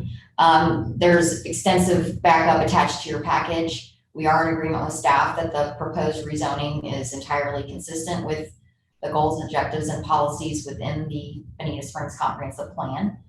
This use and the intensity proposed, and as well as the density proposed, is consistent with your general commercial future land use category. It's below the permitted floor area ratio intended for these areas as the city approaches build out, and we're also below the maximum allowable density in this future land use category with the 42 multifamily units. And the hotel uses, as well as the commercial retail, will be again consistent with what is allowed in the category. In terms of compatibility with residential land uses, certainly that has been given a lot of attention as we worked our way through this process really over the past 2 years. And we know that based on the definitions in the comprehensive plan, you don't have to have like uses next to each other. You just have to plan and design new development and redevelopment so that negative impacts are not communicated to adjacent residential land uses. It is our testimony through the site design, through the transition of building heights, through the extensive enhanced landscaping and buffering and architectural conditions, as well as conditions relating to lighting, consumption on premise, and all of those housed within your staff report, that this application addresses residential compatibility and also acknowledges that this is an infill site within your prime commercial tourism zone along Bonita Beach Road on the way to the beach, and balances those two objectives in your comprehensive plan. This also is in line with objective 1.3 related to the visual and aesthetic appearance of the project. We worked extensively on those illustrations to show how this will be in line with DPC's corridor vision for the beach zone. We did address coastal high hazard density intensity policies. You've recently changed your comprehensive plan through the year-based amendments relating to the coastal high hazard area, and we have demonstrated compliance that we are lower than the maximum allowable density within the underlying future land use, which is required for projects in your coastal high hazard area. And we're not increasing the intensity either based upon the caps within your commercial land use category. Also, as Joe has mentioned, we do have potable water and sanitary sewer availability through Bonita Springs Utilities, and we'll connect into that upon redevelopment of the site. I'll just note for the record as well that the application is consistent with the decision-making criteria in the Land Development Code. We are consistent with the Bonita Plan policies I just outlined. We meet or exceed the performance and locational standards for commercial development. The request is compatible with the planned uses in the area and demonstrates sensitive site design as well as transition of building height. The application will not place an undue burden on the transportation systems, as Ted Treese has outlined and is demonstrated in the traffic impact statement. And we're further offsetting traffic impact through the mix of uses that will contain trips on the site, as well as the shuttle service to help people not rely so heavily on vehicles to get around. The application will not adversely impact environmental resources and will fully mitigate the impacts of the project through both the relocation of the Turkey Oaks as well as the payment in lieu of approximately $58,000. Your staff has recommended approval of the application. They have recommended 13 conditions as well as approval of the deviations requested. We are in agreement with all of staff's conditions, including the slight modifications they made to our schedule of uses. We've undergone significant design and enhancement with your staff as well as the city architect to truly meet the intent for the Bonita Beach Road beach zone. And again, this is consistent with your Land Development Code and Comprehensive Plan.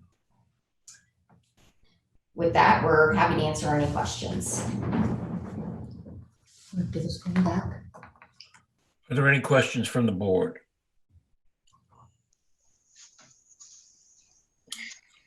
Hearing none, does the city wish to present anything? Yes, we do. If we could get the screen sharing to us. Right.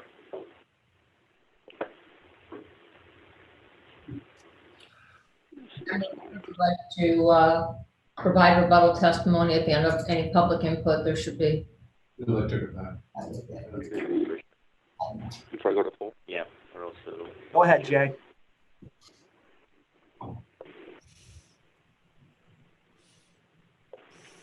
Yep, and then just click share.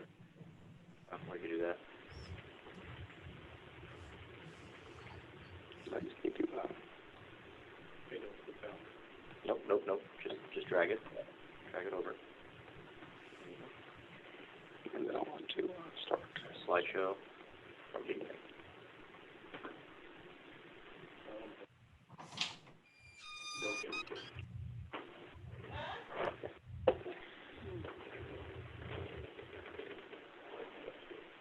Now I need to.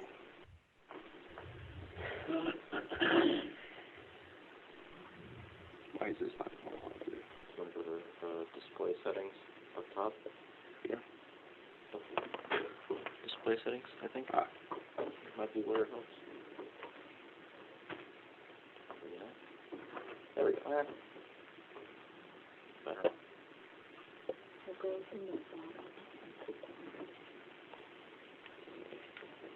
Okay. So, good afternoon, Chairman and Commissioners. I'm Jay Sweet, I'm Jay Sweet with Community Development. I'm City Land Surveyor and Certified Planner. And as part of this review, you see a list of staff that's been involved: myself, Sean Gibbons, Jacqueline Genson, Trish Golf, Tom Ross, Mike Fegon, Laura Gibson. We had both tool design and DPZ co-design look at this. Sam Vincent, our Public Works Department, our Legal Department, and Thierry Atkins Spain, Beach Utilities, and we sent out for comments from Lee County Community Development and Collier County, since Bonita Beach Road is split between the two counties at this location.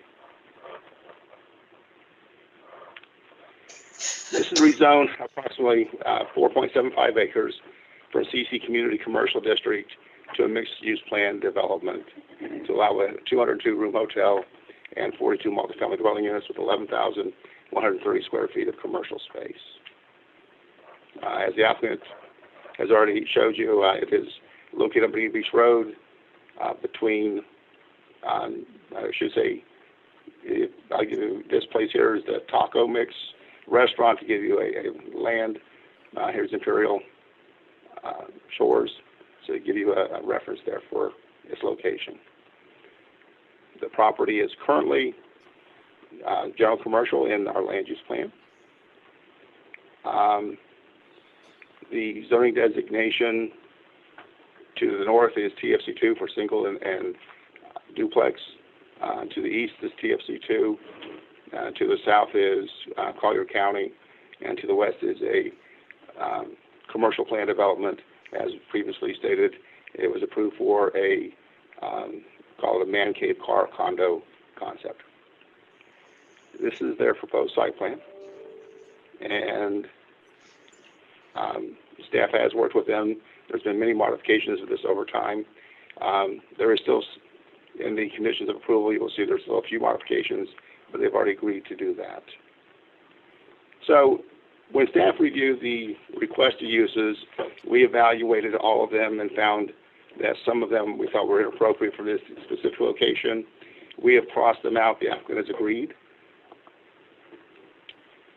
And our development regulations as proposed. So as you can see, there's three basic structures on the property. The hotel multifamily sort of in the middle, that's building 2. In the front, you have building 1, which has some hotel rooms above it. And in the back, you have the parking garage. We've seen this already, but this is one of their renderings as you would look at Imperial Shores at the property, sort of from the corner there. And then from Bonita Beach Road from 2 different perspectives. And then the more traditional views from the sides, from Imperial River Road and from Okina Street. So we get down to some of the things that where staff had many conversations with them in the beginning. This is a enhanced north buffer at time of planting. This actually would be what you would normally see 5 to 6 years after the code required minimum. So they have agreed to enhance the planting so that we're getting plants that you would normally see 5 years after they were planted. That was one of staff's concerns, that happened. One of the things, though, I want to mention, I think they misspoke just a little bit. I don't think it was anything intentional, but in our conditions for the length of the building, we have the minimum of 16 palm trees for every 100 feet and the minimum of the shade trees. The clusters are not 3 to 5 clusters. You can put 3 to 5 palms in each cluster, but you have to meet those minimum. I want to make sure that we understood that. Here is what they would anticipate 3 to 5 years of growth to look like. And this is a side view of the enhanced buffer according to the plan that we had agreed to. One of the things staff did is that we've gotten a lot of comments from residents, and the residents had 2 specific items, if you will. They were concerned about how this building was going to shade their backyards, and they were concerned also about traffic. I would say those are the 2 predominant issues, traffic and, of course, their impact. And what we did is we took in, we looked at where the summer sun is and the winter sun, and how that this building would shade the property, because obviously the property is not shaded at this time since the property is vacant. So we drew in the hotel at more or less the height that we found it to be. We took and looked at the property appraisers and took a typical house setback-wise where it would be, and drew this in. And I want to point out 2 things. This is the height of the hotel as proposed. This is the height of the parking garage proposed. However, according to what they could do as used by right, they could have a 45-foot building at this location and meet the setback requirements. And so we wanted to draw that in, wanted to see what the impact would be if that was happened. So you can see during the summer sun, come down, and here's their property line, and nothing will shade the property within the summer sun. But in the winter sun, it makes a big difference, because if you follow this top line, this is not what they're proposing, but that's what could be built, and it would shade all the way into halfway between the property line and the typical house, where the sunlight with the 31-foot garage goes down this bottom line, and the shading is, as you can see, dramatically less. And that was important to staff, because one of the things that we have in our concerns when we put height next to single family, and what is that impact of light and air. And so we did this to show an analysis of what that impact would be. So the future land use plan category is general commercial.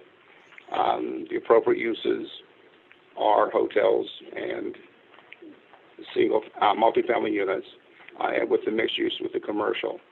So when we look at this, we wanted to evaluate everything.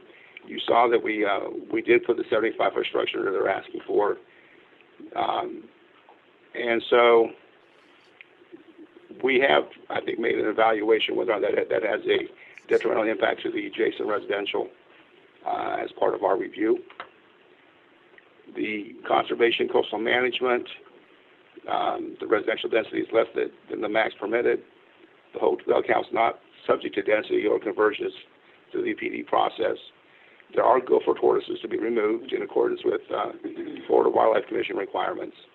And existing vegetation is important to fair condition, and we'll get to that in our report here a little bit. Transportation element is consistent with our bike ped master plan.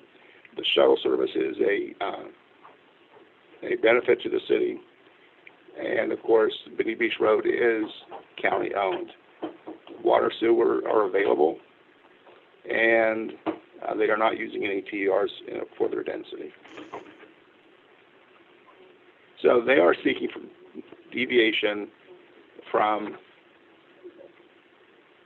LDC section 4-741, Print E, Print 1, Print A, which requires deviation for buildings or structures exceeding 55 feet in height, subject to an increased setback from Bonita Beach Road to permit a maximum height of 75 feet and a 50-foot minimum side yard setback as shown on the proposed master plan.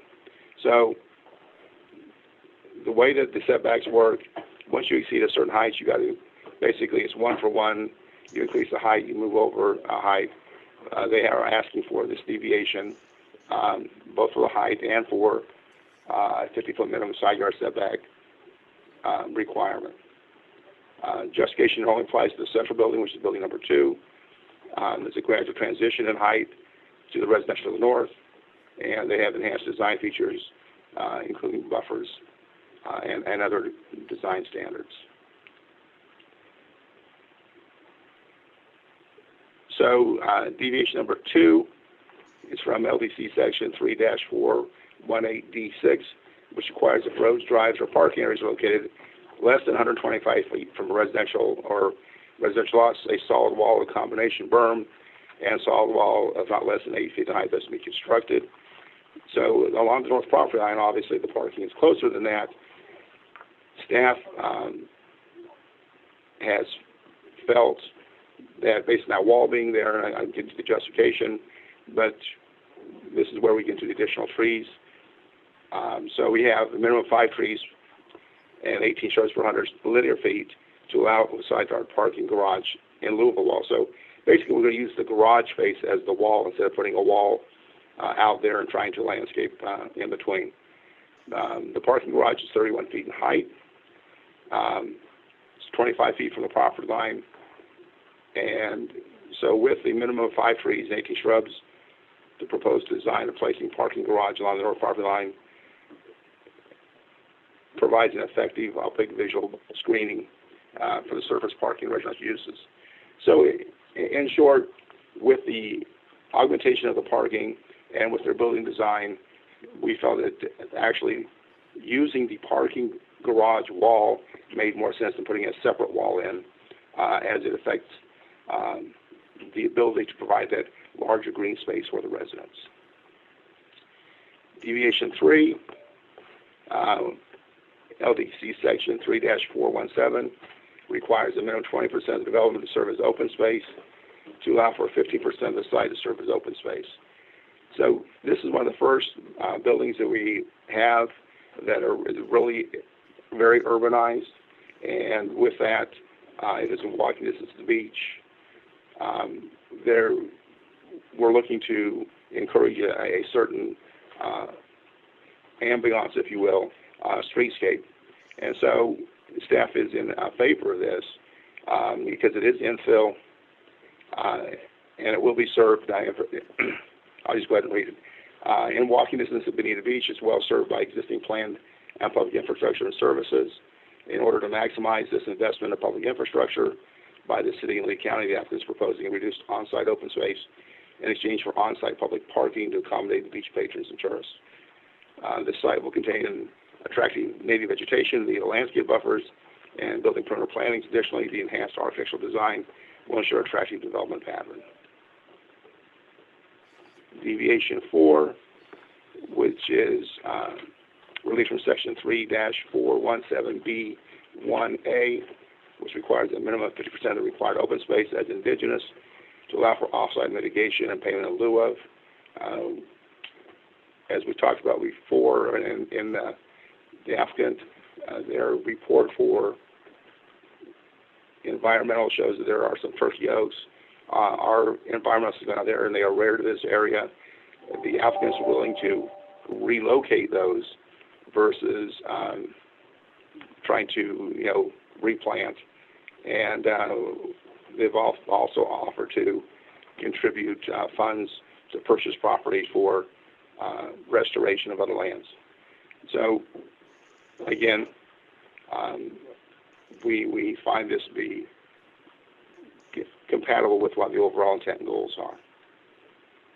And deviation 5 is relief from LDC section 3-418D4, which requires a 15-foot wide D buffer where proposed commercial development abuts a public right-of-way to allow for a modified 10-foot wide landscape buffer between the proposed parking area on Bonita Beach Road and eliminate the landscape buffer between the commercial liner building and Bonita Beach Road. The deviation is intended to achieve a more urban, pedestrian-oriented development pattern along Bonita Beach Road is intended to the vision. By the vision and subsequent LDC changes, the proposed plannings will screen the parking area as intended by the LDC without creating a suburban retail appearance from the roadway. Furthermore, the elimination of the buffer between the right-of-way and proposed liner building would allow for pedestrian scale built environment as illustrated in the land's architectural rendering.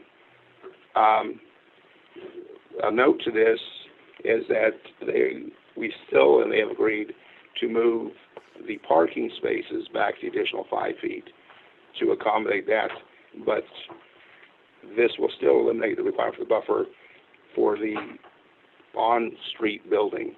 It seems a little, if we're trying to have that urban feel, to have a buffer that prevents the urban feel. And so, again, staff recommends approval of this.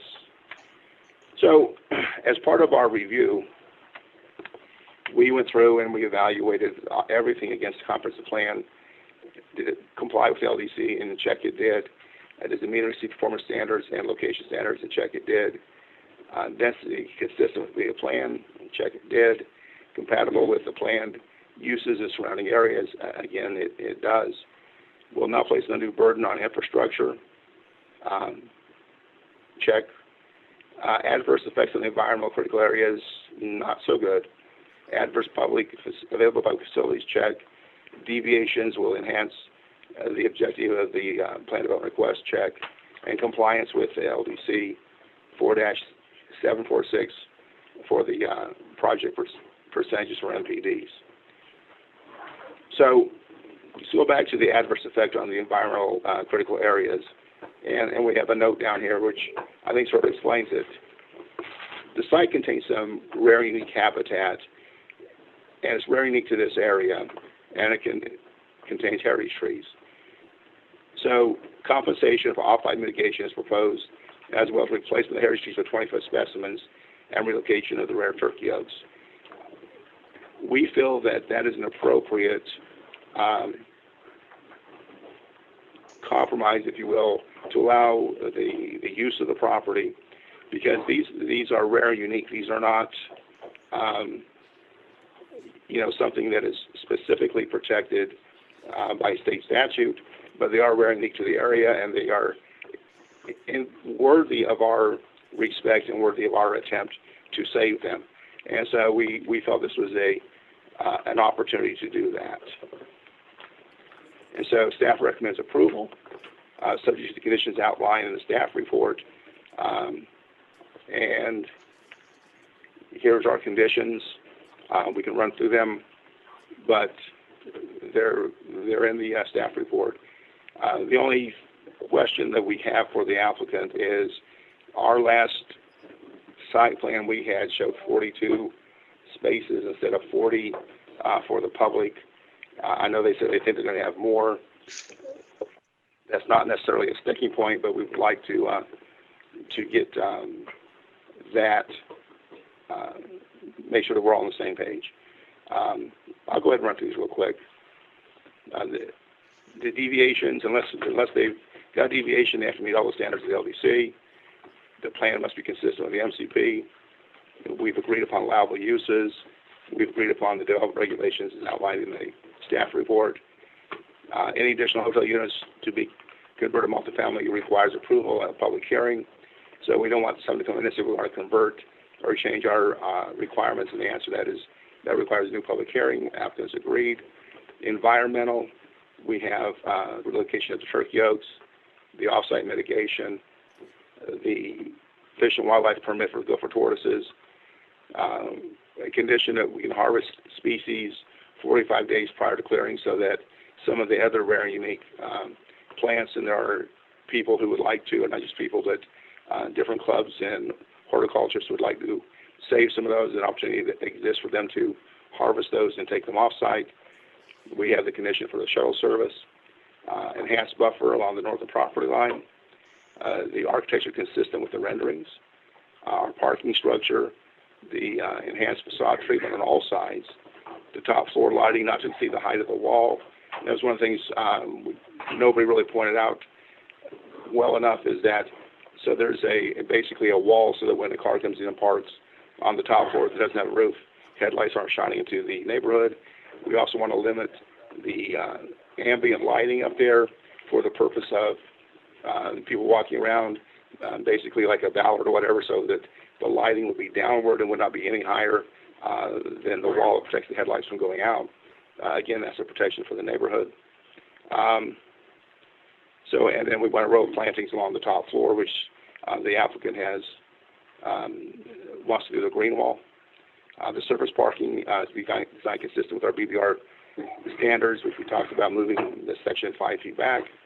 And then outdoor consumption on premise seating entertainment applies only to buildings 1 and 2. It's prohibited in building 3. Seating areas oriented away from the residential. Entertainment permitted only from 12 noon to 10 p.m. Speakers oriented away from residentially zoned property. And the noise ordinance remains in effect with one modification. Complaints be measured to the property line nearest the complainant land, not from the receiving land. So if we get a complaint from somebody to the north, it's measured from the north property line. If we get a complaint from somebody to the west, it's measured from the west property line. We want to make that clear so there's no confusion as to if there is a problem, where it's being measured from. So additional conditions, and these are things that are automatically in the code, but to restate them, when they come in for a development order, they have a surface water plan required, their ICPR model is required, the drainage map, roof gutters will be required, coordination with Public Works for right-of-way connections, coordination with Lee County for right-of-way within Beacon Beach Road, and surface parking, they're being moved back to 5 feet at time of local development order, which we've already talked about. And I stand ready to answer any questions. Any questions from the board?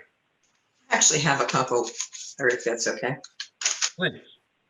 Okay, one of the things that I find absolutely missing from this is any effort to address the public, as in the citizens of Bonita Springs, continued access to our extraordinarily limited beach access points and the beach itself. I look at the plans of this and I see one small swimming pool, which at least in the rendition certainly doesn't look like it's going to service 202 rooms plus 42 others. So the conclusion I would think you would have to make is that the assumption is that this hotel will advertise itself heavily as beach access and go to the beach. So one of the things you're talking about is mitigating that extra 202 plus 42 rooms of people who are going to come to visit for short times and be heavy users of recreational facilities with 40 or 42, whichever it is, parking spaces. One of the questions I noted that was raised by one of the people that came to your public meetings was, how are you going to police those 40 parking spaces to make sure they actually are available for the public? Certainly in a place like this, you have several restaurants. People are going to come and park wherever they want to. And I didn't see that there was much of an answer to that. I have a couple other questions, but I'm going to stop at that point and let you address that.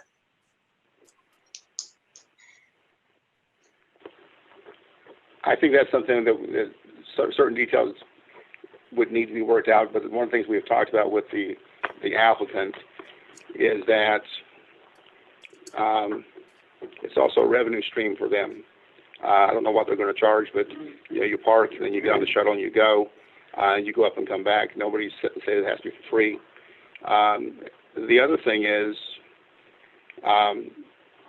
one of the unknowns that we've talked about is within the hotel, because if they're offering the shuttle to the airport and once you're here you can go to the beach and do the other things, how many people will actually have cars at a certain aspect of this? We're assuming everybody's got a car for our purposes and calculations, but I would think, and they've made the suggestion that's probably not the case, And Mr. Singh, who is the gentleman who is running this, runs several hotels, has what I will call anecdotal evidence from his other hotels that is the case. Can I carry on and ask another question then? Sure. Okay. So in addition to the 40 spaces, the question is the shuttle. You showed one picture of a shuttle. I don't know if that's the example of the shuttle you would use, but that looks like it might take 25, 30 people at a time. And you have a hotel that has 202 rooms and another 42 rooms. Where does the public fit in this? I drive this road all the time. I live here full time. And I can tell you the trip to the beach, even though you say it's walkable, I wouldn't walk it, but others might, is not a quick trip when the traffic is heavy going to the beach. So what happens if somebody gets there and there are 50 people from the hotel waiting and then there are 20 people from the public waiting? How are you going to deal with that?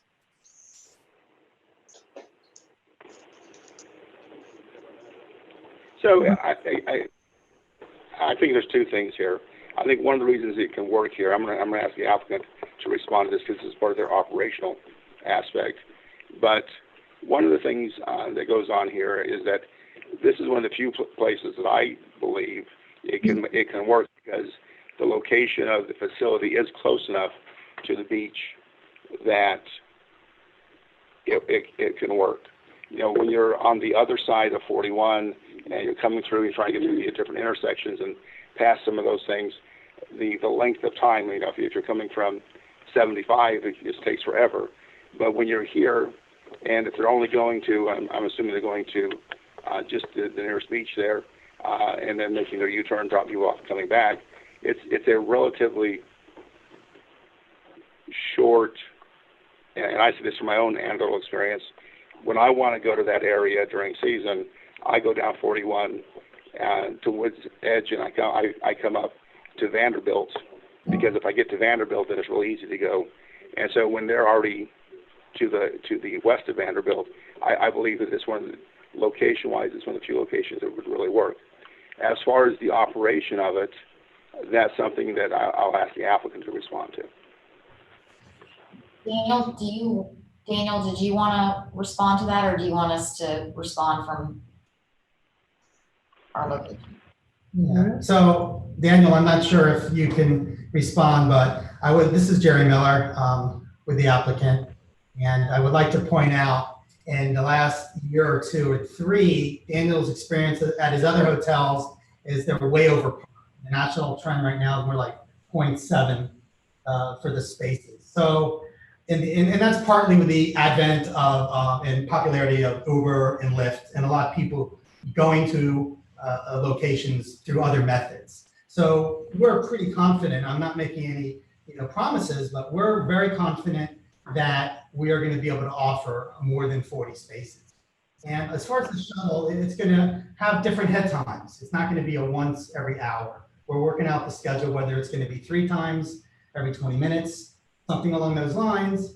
And to address your point about the size of the bus and also who's going to be monitoring the spaces, which staff brought up a few times, and we've committed to a security guard that's going to specifically watch the situation. Also, these are going to be specially marked spaces that we're going to be set aside for the public. So we're confident we can manage that. And I've been at several of Daniel's hotels, and one thing he has is a nice shuttle bus. So I'm confident we'll have the appropriate size to manage. We've already reached out to different companies here, and with Daniel and my experience, we'll solve that if there's any issues at all. I'm available for questions. Mr. Miller, if you would, how's the public going to know that these spaces exist? Well, through marketing, I thought turnouts of our 2 public meetings were very good, and the public asked a lot of good questions, and some of these were actually brought up. And we are going to do everything we can. I'm a marketing guy myself. I do that as a living, and I am very confident that the public will know through Facebook, social media, through all my contacts. That's something that we'll be happy to share. If I could just continue on with a couple other questions that deal with this beach issue, which is of quite concern to me. And for the public interest here, I don't know if you've gone down to this beach that you're planning to bring hundreds of extra people to, but in high season, even though it's hard for people to get there, they get there all kinds of different ways. It's hard to find a place to put a chair and an umbrella.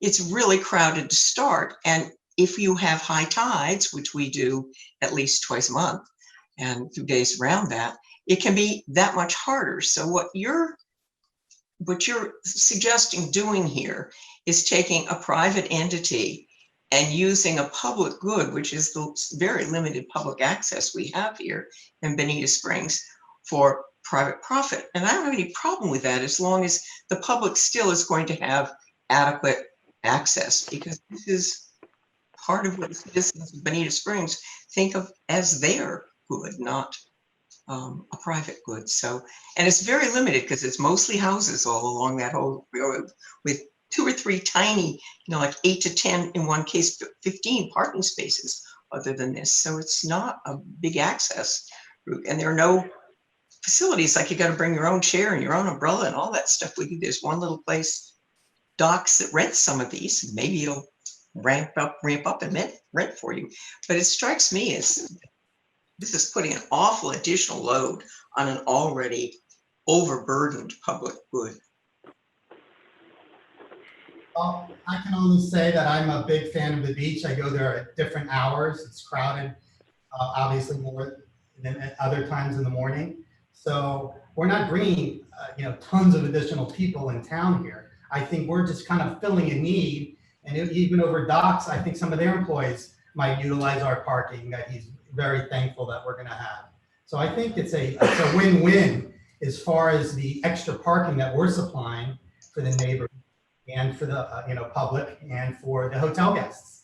Well, the city's been trying for several years to try to find locations for more parking to access the beach. And so this really helps the city with the need it's already identified. Yeah, I mean, I've been to the beach so many Parking times. spaces and 250 times 2 people. So I'm not sure that the balance is actually adding more, but I don't know. You want to speak to the pool Yeah, size? yeah. In addition, the discussion about the pool size, the most important part of that whole pool deck area is not the pool. It's the space available around the pool, which is mostly is what gets used. Few people really get into the pool at any one time. It's sort of self-regulating in that sense. It's sort of self-regulating. But most of you are providing shared places for people to sit, lounge, play cards, drink, whatever. That's the most part of a pool deck in a hotel like this. If I think for Commissioner Sprague's concern, well, one thing we can ask the applicant is that have you planned, would you consider running your shuttle up past not only the beach there, but up to beach access 1 and beach access 2 that the city has, where there can only be like 5 cars, and when you go to those areas are sort of prime because there's nobody on the beach because the parking is so limited. Would you consider running your shuttle to those locations as part of a commitment so that you spread the people out across the beach rather than concentrating on one location? Yeah, I think we can broaden the condition to ensure that we do have the flexibility. When we come to you at the time of development order with a specific shuttle plan, we can work with staff to go to different access points so that we're not, as you noted, just dropping off at the highest use parking lot, but working with staff to identify other areas the shuttle should go. At the neighborhood meeting, we learned that the public wanted to make sure that folks could go to the Publix to the east, not just to the west. So we worked with staff to incorporate that in the condition, and we can broaden it further, certainly. But they're having an activity at the band shell or whatever. Right. Jay, in answer to your past question, Joe Harmon's been working right now, and we are able to commit for the 42 spaces. So you got those. Okay. Good. I have a question with regard to the parking garage. at the north end of the property behind it, I think there are 7 small houses. The lighting at night, you say dark skies lighting. For safety reasons, garages have to be well lit. Parking garages have to be well lit, or you have problems. How do you square that with keeping light out of the neighbors to the north homes? We will use a combination of down lighting and bollard lights. So bollard lights provide lights railing height down, and we can use down lighting from the building behind us to keep that down, focused on the top of the parking garage and not shooting over top of the railing. So we'll use some innovative lighting techniques like bollards to provide pedestrian walkway lighting, but also to provide a little down lighting for overall. But they're very aimable and they're very controllable these days with cutoff shields that we can pretty much aim that lighting where we need it to go.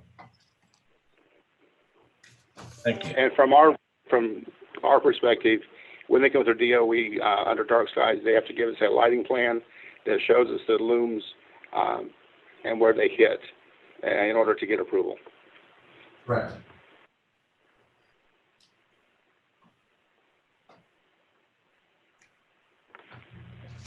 Is there anything further? Anybody else on the board have any questions? Yeah, I do.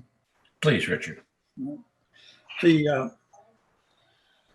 When staff reviewed this project, did they consider the fact that there's another hotel project that was previously approved by the board just down the street from this? Yes.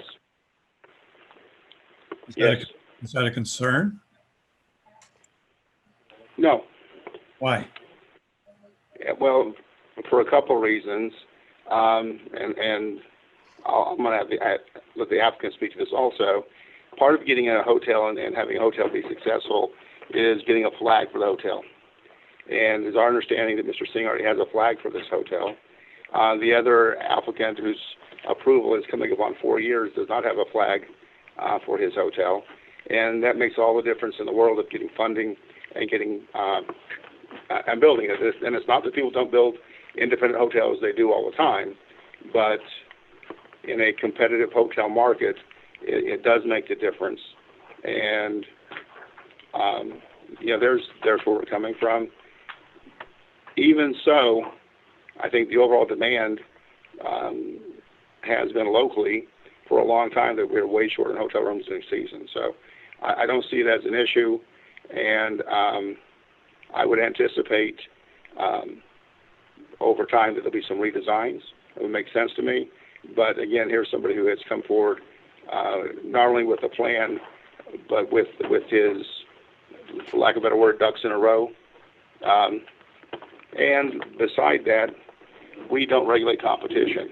We get ourselves in huge trouble with the courts if we were to do that. Right. The other question I had, Jay, is both you and the applicant have referred to this site as being an infill site. I don't understand that designation of what that means. It seems like because it's a quote unquote infill site, it warrants special consideration. Could you explain that term as you review it? Sure. Typically when you come to development, you have a couple different scenarios, and the architects can speak to this also, but as a planner, Bonita National, lots of acreage, raw land, and so forth. Most of the projects we've seen over the years have been the type of projects, large acreages that could have been divided up. What you have when an infill is you have something that basically is bounded by where there's nowhere to expand the limits of the property. And so even though this is vacant, the majority of the property around it is developed. There's no way to expand this. It's not like it's there's another 100 acres next to it that can be acquired and incorporated into. They're platted or remnant lots, and they're either commercial or residential. And you really, unless you start buying up buildings and tearing them down, there's no way to expand upon it. so it becomes an infill of the surrounding situation. And that's the way that we would look at this. Good. Thank you. Thank you. Any other questions from the board? I think Daniel would like to comment on something.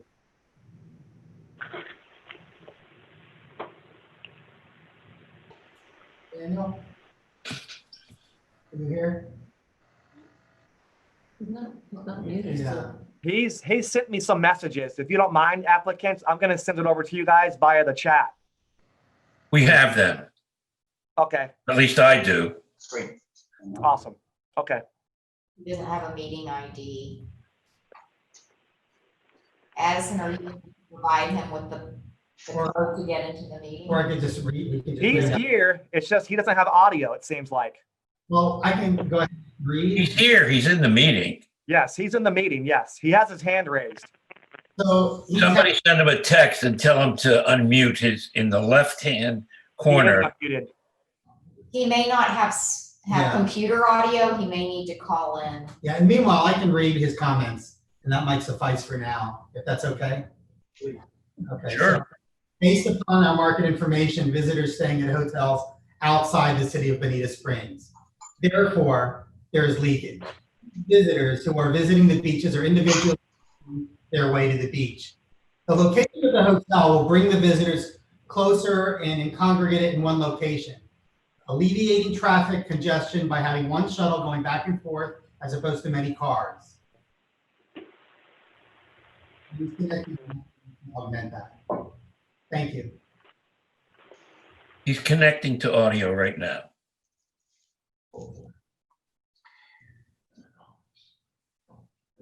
Plus, how long did the city spend working on the tool design to establish the different zones and identify this as a desired use in the beach zone? Years, couple years, right, Jay? Yeah, well, I mean, if you go back from before Tool and before DPZ and the concepts of what they're going to beach, I've been here 8 years, and I think we started about when I started. So this has been going on for a long time. And with the downturn in the economy and everything else, things didn't proceed as we might have liked, but this has been a long process. And we touched on that at our neighborhood meeting with the public, that there's some growing pains involved with converting this to a really walkable, pedestrian-oriented area, because as Ms. Craig noted, it's not very walkable and friendly for the pedestrian or bicyclist today. Over time, as the tool study gets implemented and the DPZ study gets implemented and projects like this come online that are widening the sidewalks, accommodating the different pathway systems and bike lanes, and then also bringing the buildings closer to the road and getting rid of the strip commercial that's predominantly on the corridor. As we make those conversions, we're forcing people off the roads and forcing more, or allowing the pedestrian bicyclists to be more comfortable. And that is one of those academic planning visionary goals, and it sounds somewhat unrealistic today, but it takes time and it takes the redevelopment to occur to get there. And so we're hoping this project can be one of those catalysts to allowing this pedestrian mixed use walkable corridor to start coming to life.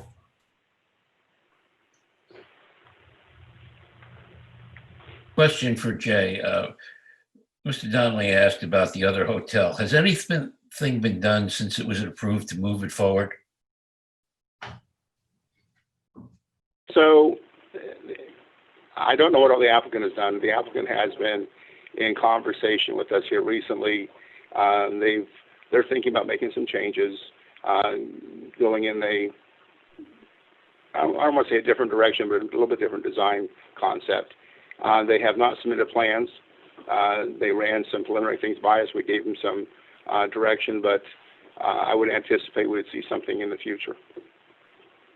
When we originally approved that, I believe the zoning board put a 2-year limit on the approval. I also understand that, as I recall at least, that the city council changed that. Is there some limit on it, or does it go the 5 years that seems to be the statutory one, regulation one?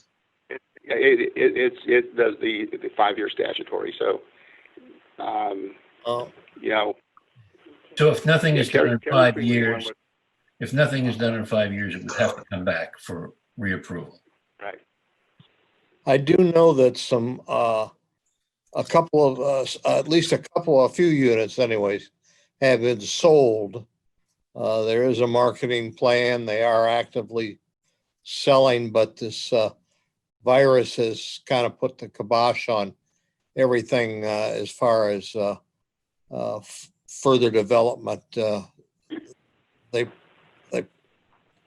proposed that in February, and we had this coronavirus hit us in March. So I do know, because my company is involved in the marketing, that there has been some marketing efforts put forth on it, to answer your questions. I'd also like to say, while I have the floor, or whatever I have here, I'm concerned that both hotels, I said this the first time, and I mean it even more so, we have very little public beach access. We have very little public beach area.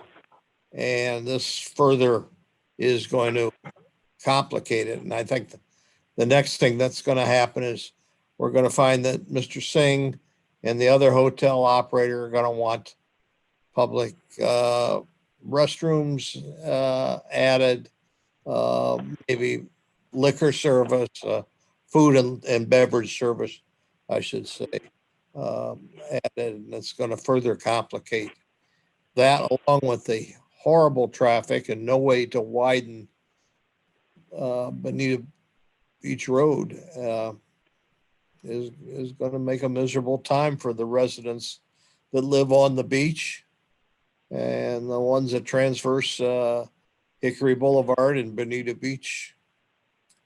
That's my 2 cents worth, and that's all I have to say.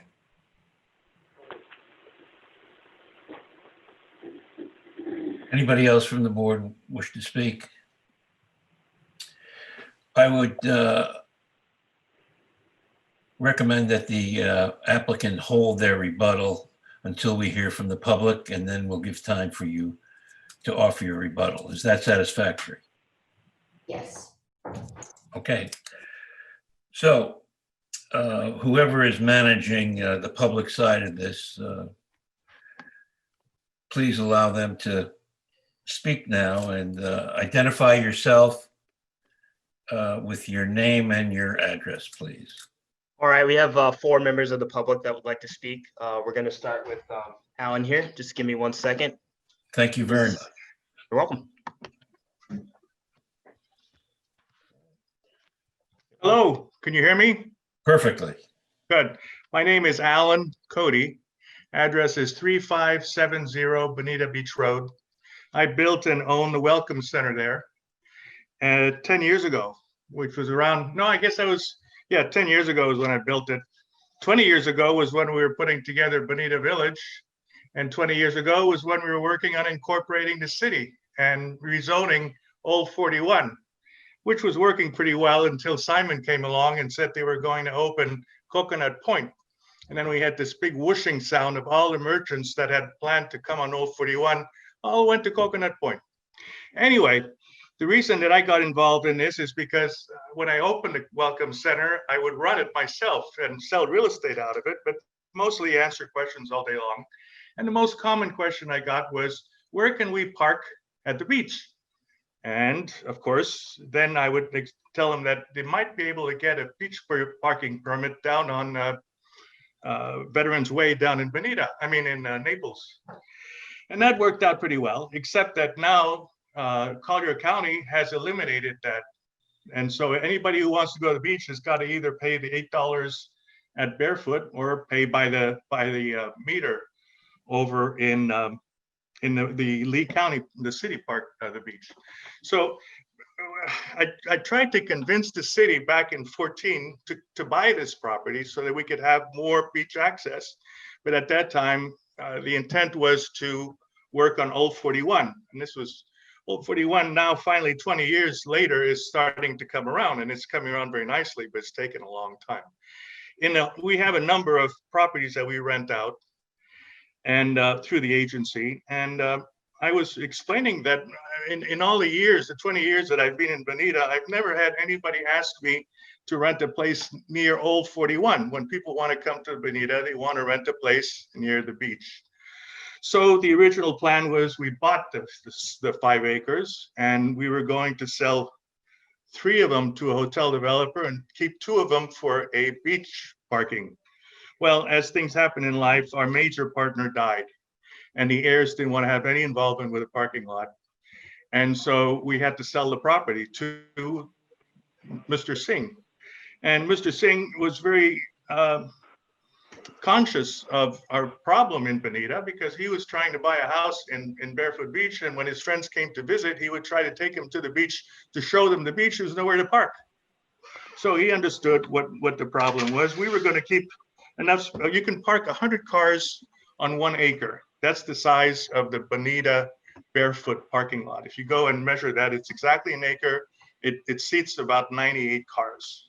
So we figured we'd put an acre there and then sell the rest to a hotel developer, which has basically happened, except that he owns the whole thing. And he's going to try to help this parking problem that we have in Bonita. And I hope this all works out. I don't see any negatives on it. All I see is positives. Next to it, we've got a mobile home park, which, you know, who knows what'll happen when the next hurricane season comes by. So I really would like to see Bonita become a little bit more like a Naples, where people come not just for the tomatoes, but also and for the golfing and the water, but also for the city. And the city's come along pretty well with this Old 41 project. And I'll get out of the way now. I just hope that Daniel's project comes through the way he's designed it, because it's really a beautiful project. Thank you for your attention. Goodbye. Thank you for your comment. All righty, we have 3 more members of the public. Let me queue her up here.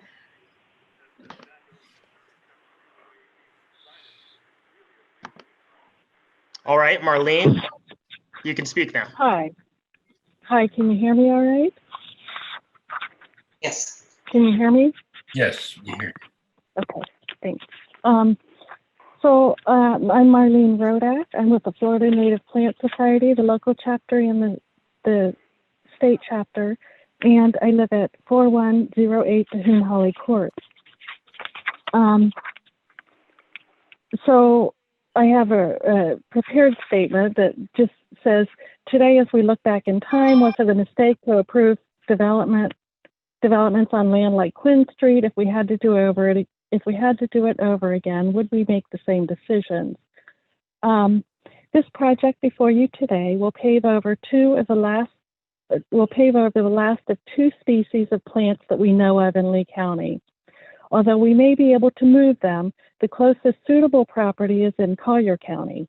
And Collier County probably wants these plants because they've likely been paved over down there. After discussions with Lee County Division of Natural Resources and Conservation 2020, potential relocation sites are off Burnt Store Road and in Alva. In other words, there's no remaining scrub area in public preservation or in central or southern Lee County. It's all been developed. And why not? It's the highest and driest land. It's the easiest to develop. So as you see from this scenario, scrub is rare. But what is scrub? It's basically the opposite of a wetland. Instead of a depression in the earth, it's a mound of very unique soil with plants and animals that have learned to survive in a sugar sand environment with little to no nutrients. We can create wetlands, but scrubs are quite different and they're unique. And once they're gone for good. This pavement-intensive development will eliminate the presence of 2 species in Lee County. We do have a rumor that Stylisma abdida is in the vacant lot next to Bonita City Hall, but we haven't verified that. This Barefoot Beach hotel property also has at least 6 other imperiled plants. However, there are other places where those species continue to grow in Lee County. So what's the solution? one of the first solutions I came up with is to select a more suitable development for this unique parcel of land that will, at a minimum, preserve the large turkey oaks where they are currently growing. Transplanting large trees is risky, and there's a high probability that those trees will die. And number 2, require the developer to relocate 2 species of plants along with the 6 other endangered or threatened plants prior to any excavation work on the parcel. The large turkey oaks should be root pruned at least 6 months prior to attempting to move them. 3, require the developer to provide excavation and fill for a scrub habitat to try to recreate this very rare and unique habitat in Bonita Springs. And we would try to relocate the Stylosma over to that location. Number 4, collect a mitigation fee significant enough to provide staff funding to educate and enforce compliance of any remaining scrub preserves in Bonita Springs that are managed by homeowners associations or condo associations. Without the proper maintenance in these private scrub areas, in these private scrub preserves, they become too densely vegetated to support the intended plants and animals that they were set aside to house. And I just want to, I'm a little confused because as I understand what a flag is on a hotel, but this is Barefoot Beach Hotel, and I'm assuming that the shuttle's going to run to Barefoot Beach. But what I really struggle with is Barefoot Beach is voted the best beach because of the nature on it, because of the gopher tortoises, because of the vegetation on it, the butterfly gardens, and the plants there, and the outreach and education. The only thing this project seems to have in common with Barefoot Beach is the name. It seems to be too high, too close, too dense without openness of plants. The deviation for conservation doesn't, in my opinion, doesn't truly evaluate the value of a scrub community. There is no scrub in Lee County left in public preservation or in the Conservation 2020 properties, except in the North County. There's railhead scrub that Collier Conservation was able to save, and it's not too far away, but it's Collier County. I'm asking the city of Bonita Springs to look at this as a conservation piece of property, as one of the very last remnants of scrub community in Bonita Beach. To me, the question. Ma'am, could you wrap up in the next 30 seconds, please? I'm doing that right now. The Thank you. best with the concerns about the beach parking and that, I think this would be an awesome location for a parking garage with a beach shuttle that Bonita Beach would have control over. It would pay for itself.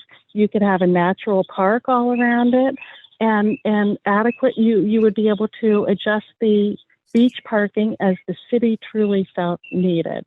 And that's all I have. Thank you for your time. Thank you. All righty, we have 2 more members of the public. Kim Howard.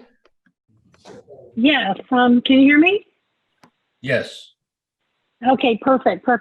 My name is Kim Howard, and I am here on behalf of my uncle, Robert Mosbach, who lives at 9806 Connecticut, and my parents, John and Patricia Rothbauer, who live at 27526 Tierra del Sol. They have been members of Bonita since the 80s, over 30 years. And I spoke with them about this project, and they are excited about it. They're excited about bringing a revitalization to the area. They're excited about the growth, about what it could provide, and their any congestion concerns that they have were alleviated by the parking and the shuttles. And they're just excited. I have plenty of relatives that come in from out of town that are always looking for a place to stay. If there's, we come in for certain events and there's multiple people coming in and we're looking for hotels and we have to go to Naples and we have to go to, farther north. And so it's not convenient for them to come to the area. So I think that just that little chasm of my family is characteristic of other people that may enjoy the area, but because they can't stay here and they don't want to rent a car, they'd like to go walking distance or Uber distance, they're staying elsewhere. So, I think this will promote the city of Bonita. In my opinion, I think it'll be our own little mercado like Naples has. But we would recommend that you approve this plan development. We're in favor of it. And thank you for your time. Thank you. Alrighty, and our last member of the public, Pete Fry. No, wait a minute. Pete, are you there? Yeah, Pete? Yes, you're on. Okay, I saw 7 names, and that's why I didn't know if I was where I was at. So, okay, I guess the first thing that I wanted to say was that it looks like a very well-designed project. However, I live at 4096 Springs Lane, which is right at the corner of Springs Lane and Imperial. Okay. My concerns are of the entranceway on Imperial. We don't need more traffic on this road. It's a residential area.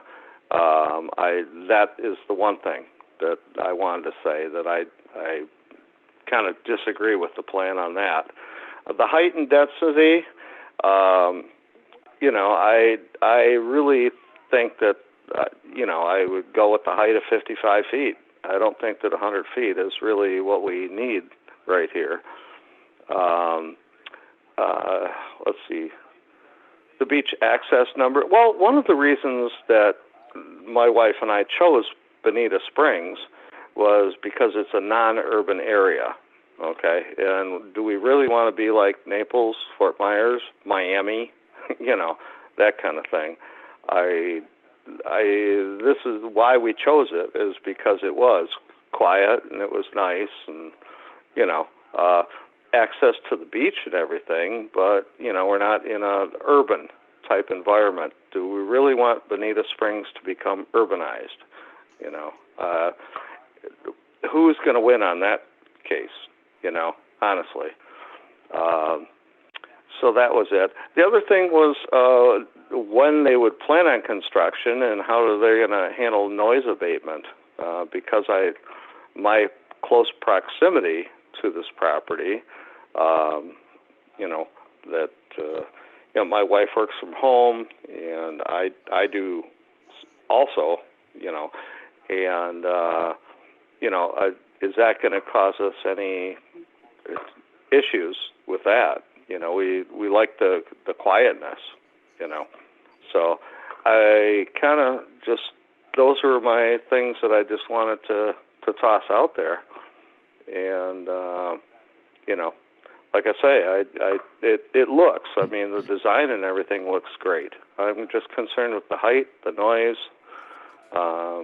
everything else, because I think that and I can speak for many, many people that are residents here of Bonita Springs, that the reason that they chose Bonita Springs is because it was non-urbanized, and we didn't want to be around that, So that's all I'm going to say on that, really. Thank you very much. You're welcome. Mr. Krulander, that's the end of the public comment. Well, we have one request from the gentleman that spoke first. If he wanted to get one more point across, if you could. Sure. We'll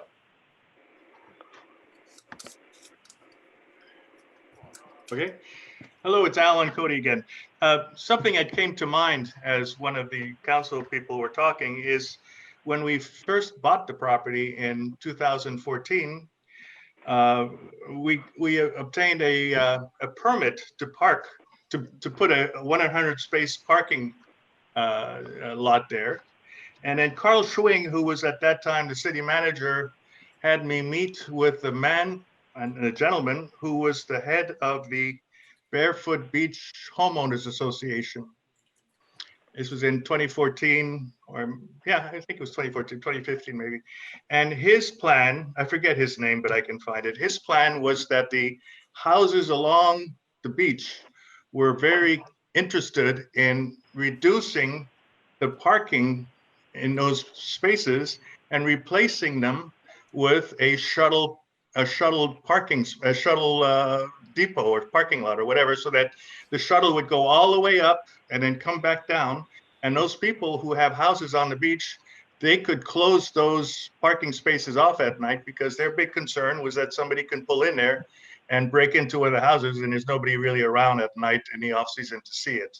But that was the point that, and I had expected resistance from the Barefoot Beach Owners Association. In fact, they were willing to pay to put some bus stops and to eliminate some of those parking lots. So I'll try to find the man that we spoke with. But I think that makes sense when somebody mentioned that the shuttle should go way up, because that beach is always deserted. And if you put a couple of stops there, it would be it would solve all the problems. Good. Thank you. Thank you very much. Bye. Is there any more public comment? Oh, this is Pete Fry again. Can I make one more comment? Quickly. Okay, I was just going to say that, you know, that we can't expand Bonita Beach Road any larger, and especially during season, it's the amount of traffic is just, you know, because people are going to Fort Myers Beach, you know, that's where they're headed, all of them, whether it be to drop in a boat or go to the beach or whatever. And I'm just wondering how this, you know, developments along this road are going to affect that traffic. That's all. That's it. Thank you, Mr. Fry. Mm-hmm.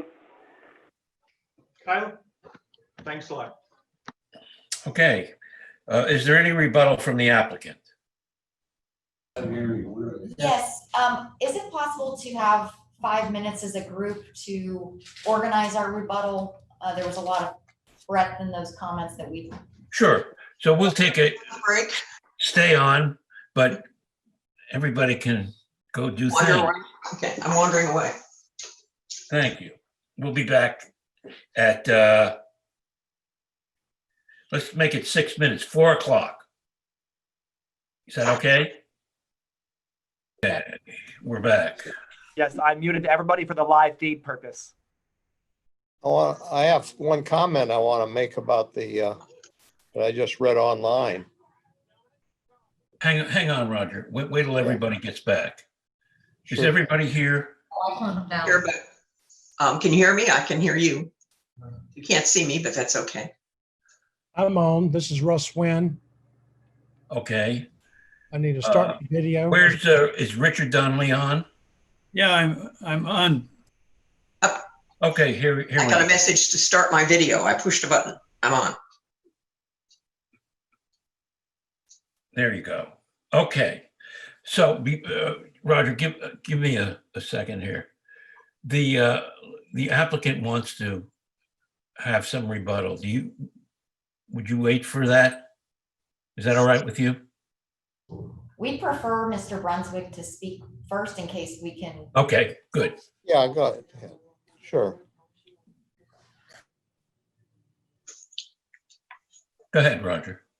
Okay. I just want to say, I was just reading the news, and the applicant for the other hotel, I don't know if it's meaningful or not, is running for mayor. And the other hotel on Beach Road, there's 2 parties running for mayor, and he is one of them. Just Thank want you. to pass that on. Thanks, Roger. Not sure what that means, but there we are. I'm not. Ms. Crespo. Thank you. So we just wanted to run through some of the comments we heard. I'll start with the comments regarding the environmental aspects of the project and the xeric scrub and the oak trees. The project was presented to your tree advisory board, who recommended approval of the removal of the oak trees We did work, even with that approval in hand, worked with staff on the turkey oaks to relocate them on site. We do understand that's challenging. Greg DeSirio has worked on relocating of large trees throughout his career, so we would certainly follow all best practices related to root pruning and things of that nature to increase the chances of survivability of those oak trees. There's also included in the condition that the site would be opened up to allow for harvesting of any of the species on site before any site clearing would occur. So we've really done our best to balance the fact that this is an infill site in a prime location for redevelopment in your beach corridor, that the city's not looking to acquire for a public park site per se, but how can we balance the request with off-site mitigation, on-site relocation of the species, and then also working through tree board. So we've addressed it in those items. In terms of the access, and we certainly understand Mr. Fry's an adjacent property owner and appreciate his comments. The main access to the site will be from Bonita Beach Road directly. So we're not looking to have that Imperial River Road be the main access. We are going to have a turn lane requirement from Bonita Beach Road into that main entrance that would lead to the valet and the portico share area. So we certainly would expect that to be the most highly utilized access to the project. We also have interconnectivity with our neighbor to the west, but we are required by your code and the Bonita Beach Road overlay to access Imperial River Road through that existing right of way, but certainly would look to have the main access and the majority of trips coming from Bonita Beach Road. We heard a lot from members of the zoning board about the beach, Bonita Beach itself in this larger area, and it being able to support a hotel of this size.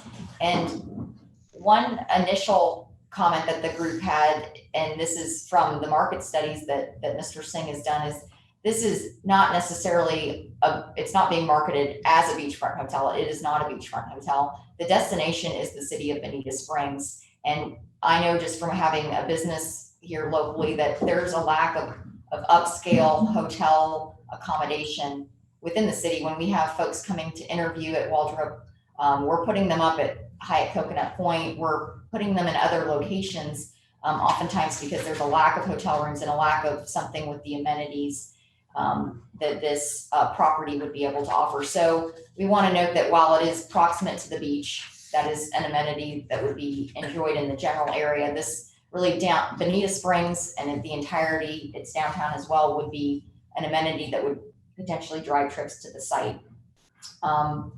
Also, it's understood that if we just dumped all of our guests at that city parking lot, that may not be very good for the general public of Bonita, who largely uses that public parking lot. So we can work as we move to the council version of the conditions on broadening the shuttle condition, so it's clear that there'll be multiple stops, frequency of transport, so that we're getting people in and out of the hotel and the public parking garage and distributing them out throughout the areas of the beach. And they may even go to some of the Collier County facilities nearby, but ensuring that's addressed so that we're not just putting all of our guests into that one parking area that would overburden the facility. Would you expect people to go to Lover's Key? Yes. Yes. My parents did when they Would you came expect people to go to Waterside Shops and to the Vanderbilt Beach by the Ritz-Carlton? Yes.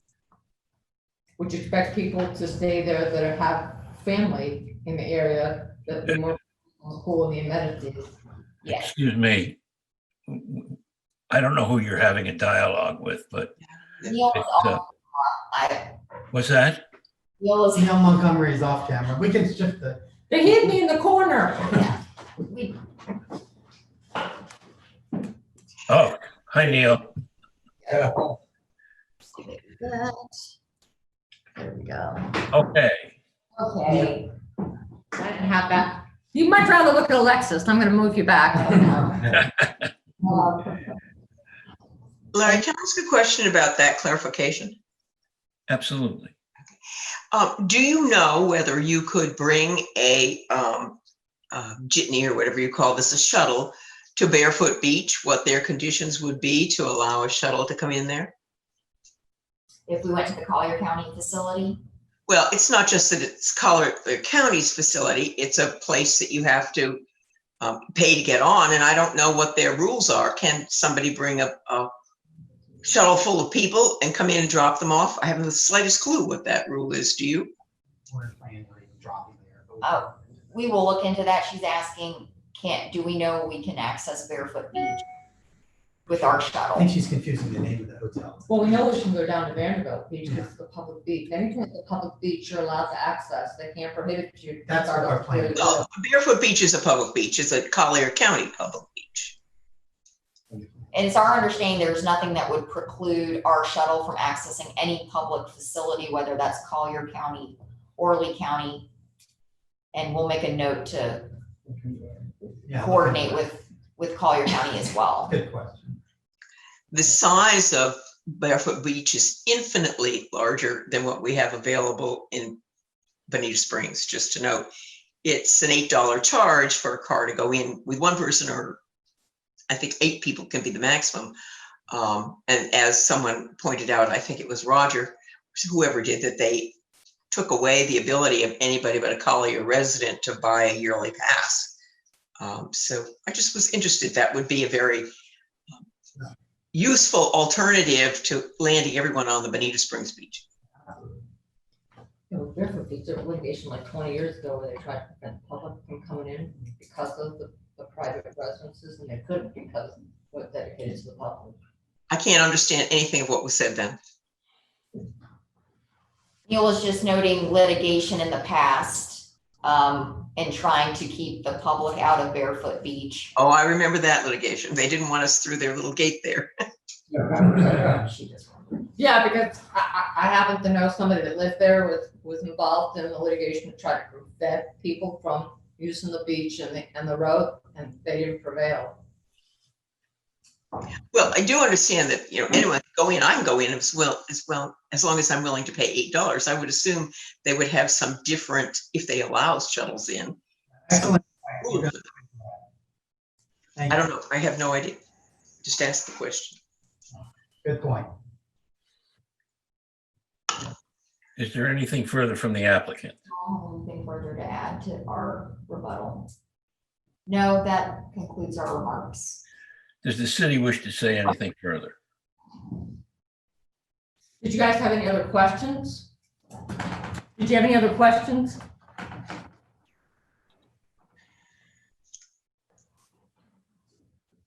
Mr. Sweet, do you have anything further? Your mute is on. Unmute yourself. Okay. Can you hear me now? Yep. So, no, we don't have anything to add. Mike says he has something to add, but we obviously stand prepared to answer any questions you have. Really quick, just another one of the concerns that came up from the public, and it was reiterated today, had to do with noise. And I would just say that the applicant has agreed to the standards of the noise control ordinance during construction. And actually, when you look at what the standards are in relation to measuring for outdoor entertainment, it's actually more restrictive than what's in the code. So I would just want to put on the record that staff did consider that when reviewing this application. So the construction of the project is controlled by the noise ordinance.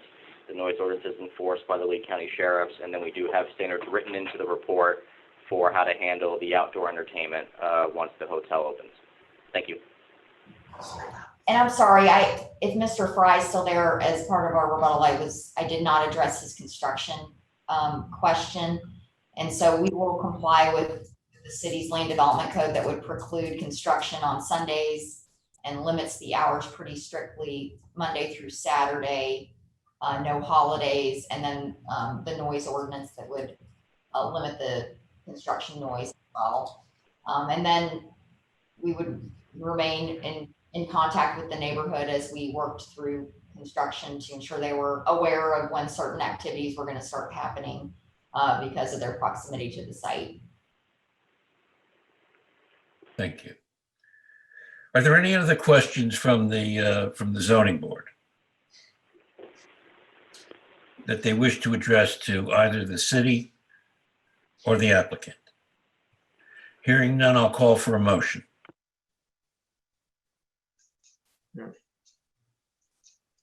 Is there a motion?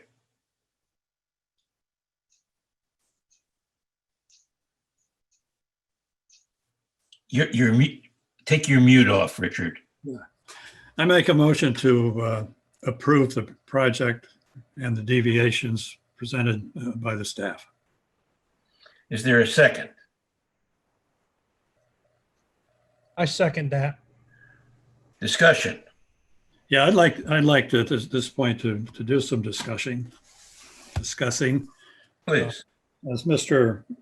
Brunswick pointed out from his hospital bed, I certainly agree with him the impact that this project will have on the general welfare of our community. And that's one of our tasks, is to be concerned about the health and public welfare of our citizens. And I think that you can agree that, you know, with the additional congestion, the additional traffic, the additional density of this project, that one would really question, you know,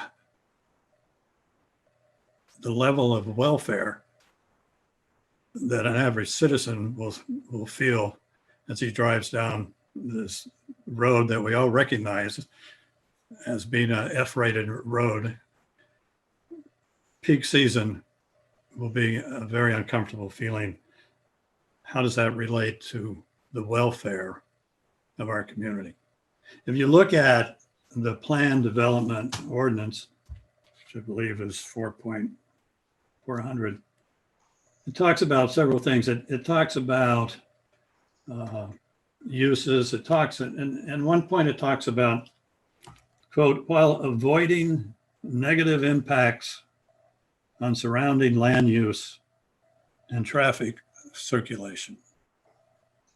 It also goes on to say in section F, to including open space may be ensured. As I look at this project and its list of deviations, every one of those deviations goes toward increased density, increased use, increased congestion, increased traffic, increased people. We understand that there are economic reasons for this, and Mr. Singh probably understands those better than the rest of us. But you can equate all those decisions to increased density, increased use, less welfare to our citizens.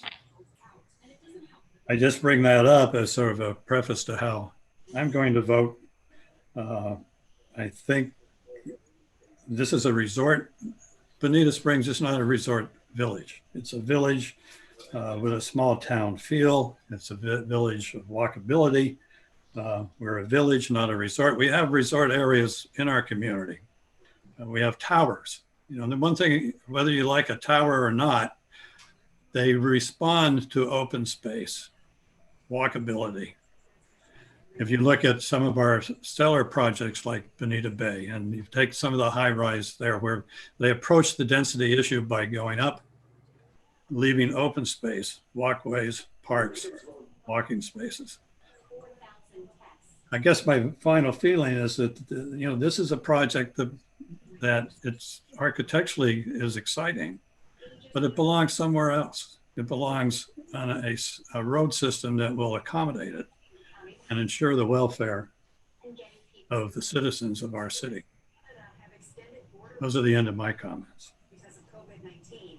Any other comments? I would just like to agree with what Richard has had to say, and to also add that I do think that part of the public interest that I'm still not comfortable with, I imagine it could be addressed with more effort, but is that the public interest in a town that has very limited beach access, to protect that for the citizens of the town does not seem to me to be addressed by creating 40 additional parking spaces. That the need is far greater than that, and the amount added is far greater than what is being sort of covered there. So I find that in terms of my role, as Richard has pointed out, to take all of the deviations and all the questions that you wish to have exceptions for, and to say, does the the greater good come out of doing all these things, and I don't think it does. I mean, it's possible that you could organize it to do that, but you haven't satisfied my concern about the beach use, and that's where I am. The road use I would add too, but I've learned it's dangerous to raise road issues. There's always ways to get around that. Thank you. Anybody else? Roger, Russ, do you want, either of you want to say anything? No, I'm fine. When I vote. Pardon me? You don't want to say anything. Okay. Let me say something here. I think this is, first, I think it was a wonderful presentation. I think this is a close question. And I come down on the side of saying, let's go forward with it. And I will be the first to admit that there are serious questions here. But I think that when we put it all together, the greater good is to allow the project to go forward. And I would vote in favor of it when it's time to cast my vote. Acknowledging it's a close question for me.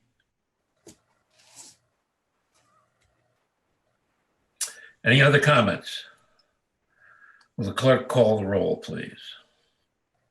Russ Wynn, Yes. Chairman Kurlander, Yes. Barbara Craig, No. Roger Brunswick, No, for the reasons that I've mentioned previously. Richard Donnelly. No. So the by a vote of 3-2, the motion fails. It now goes to City Council. Given the closeness of this vote, would either Roger, you're not available.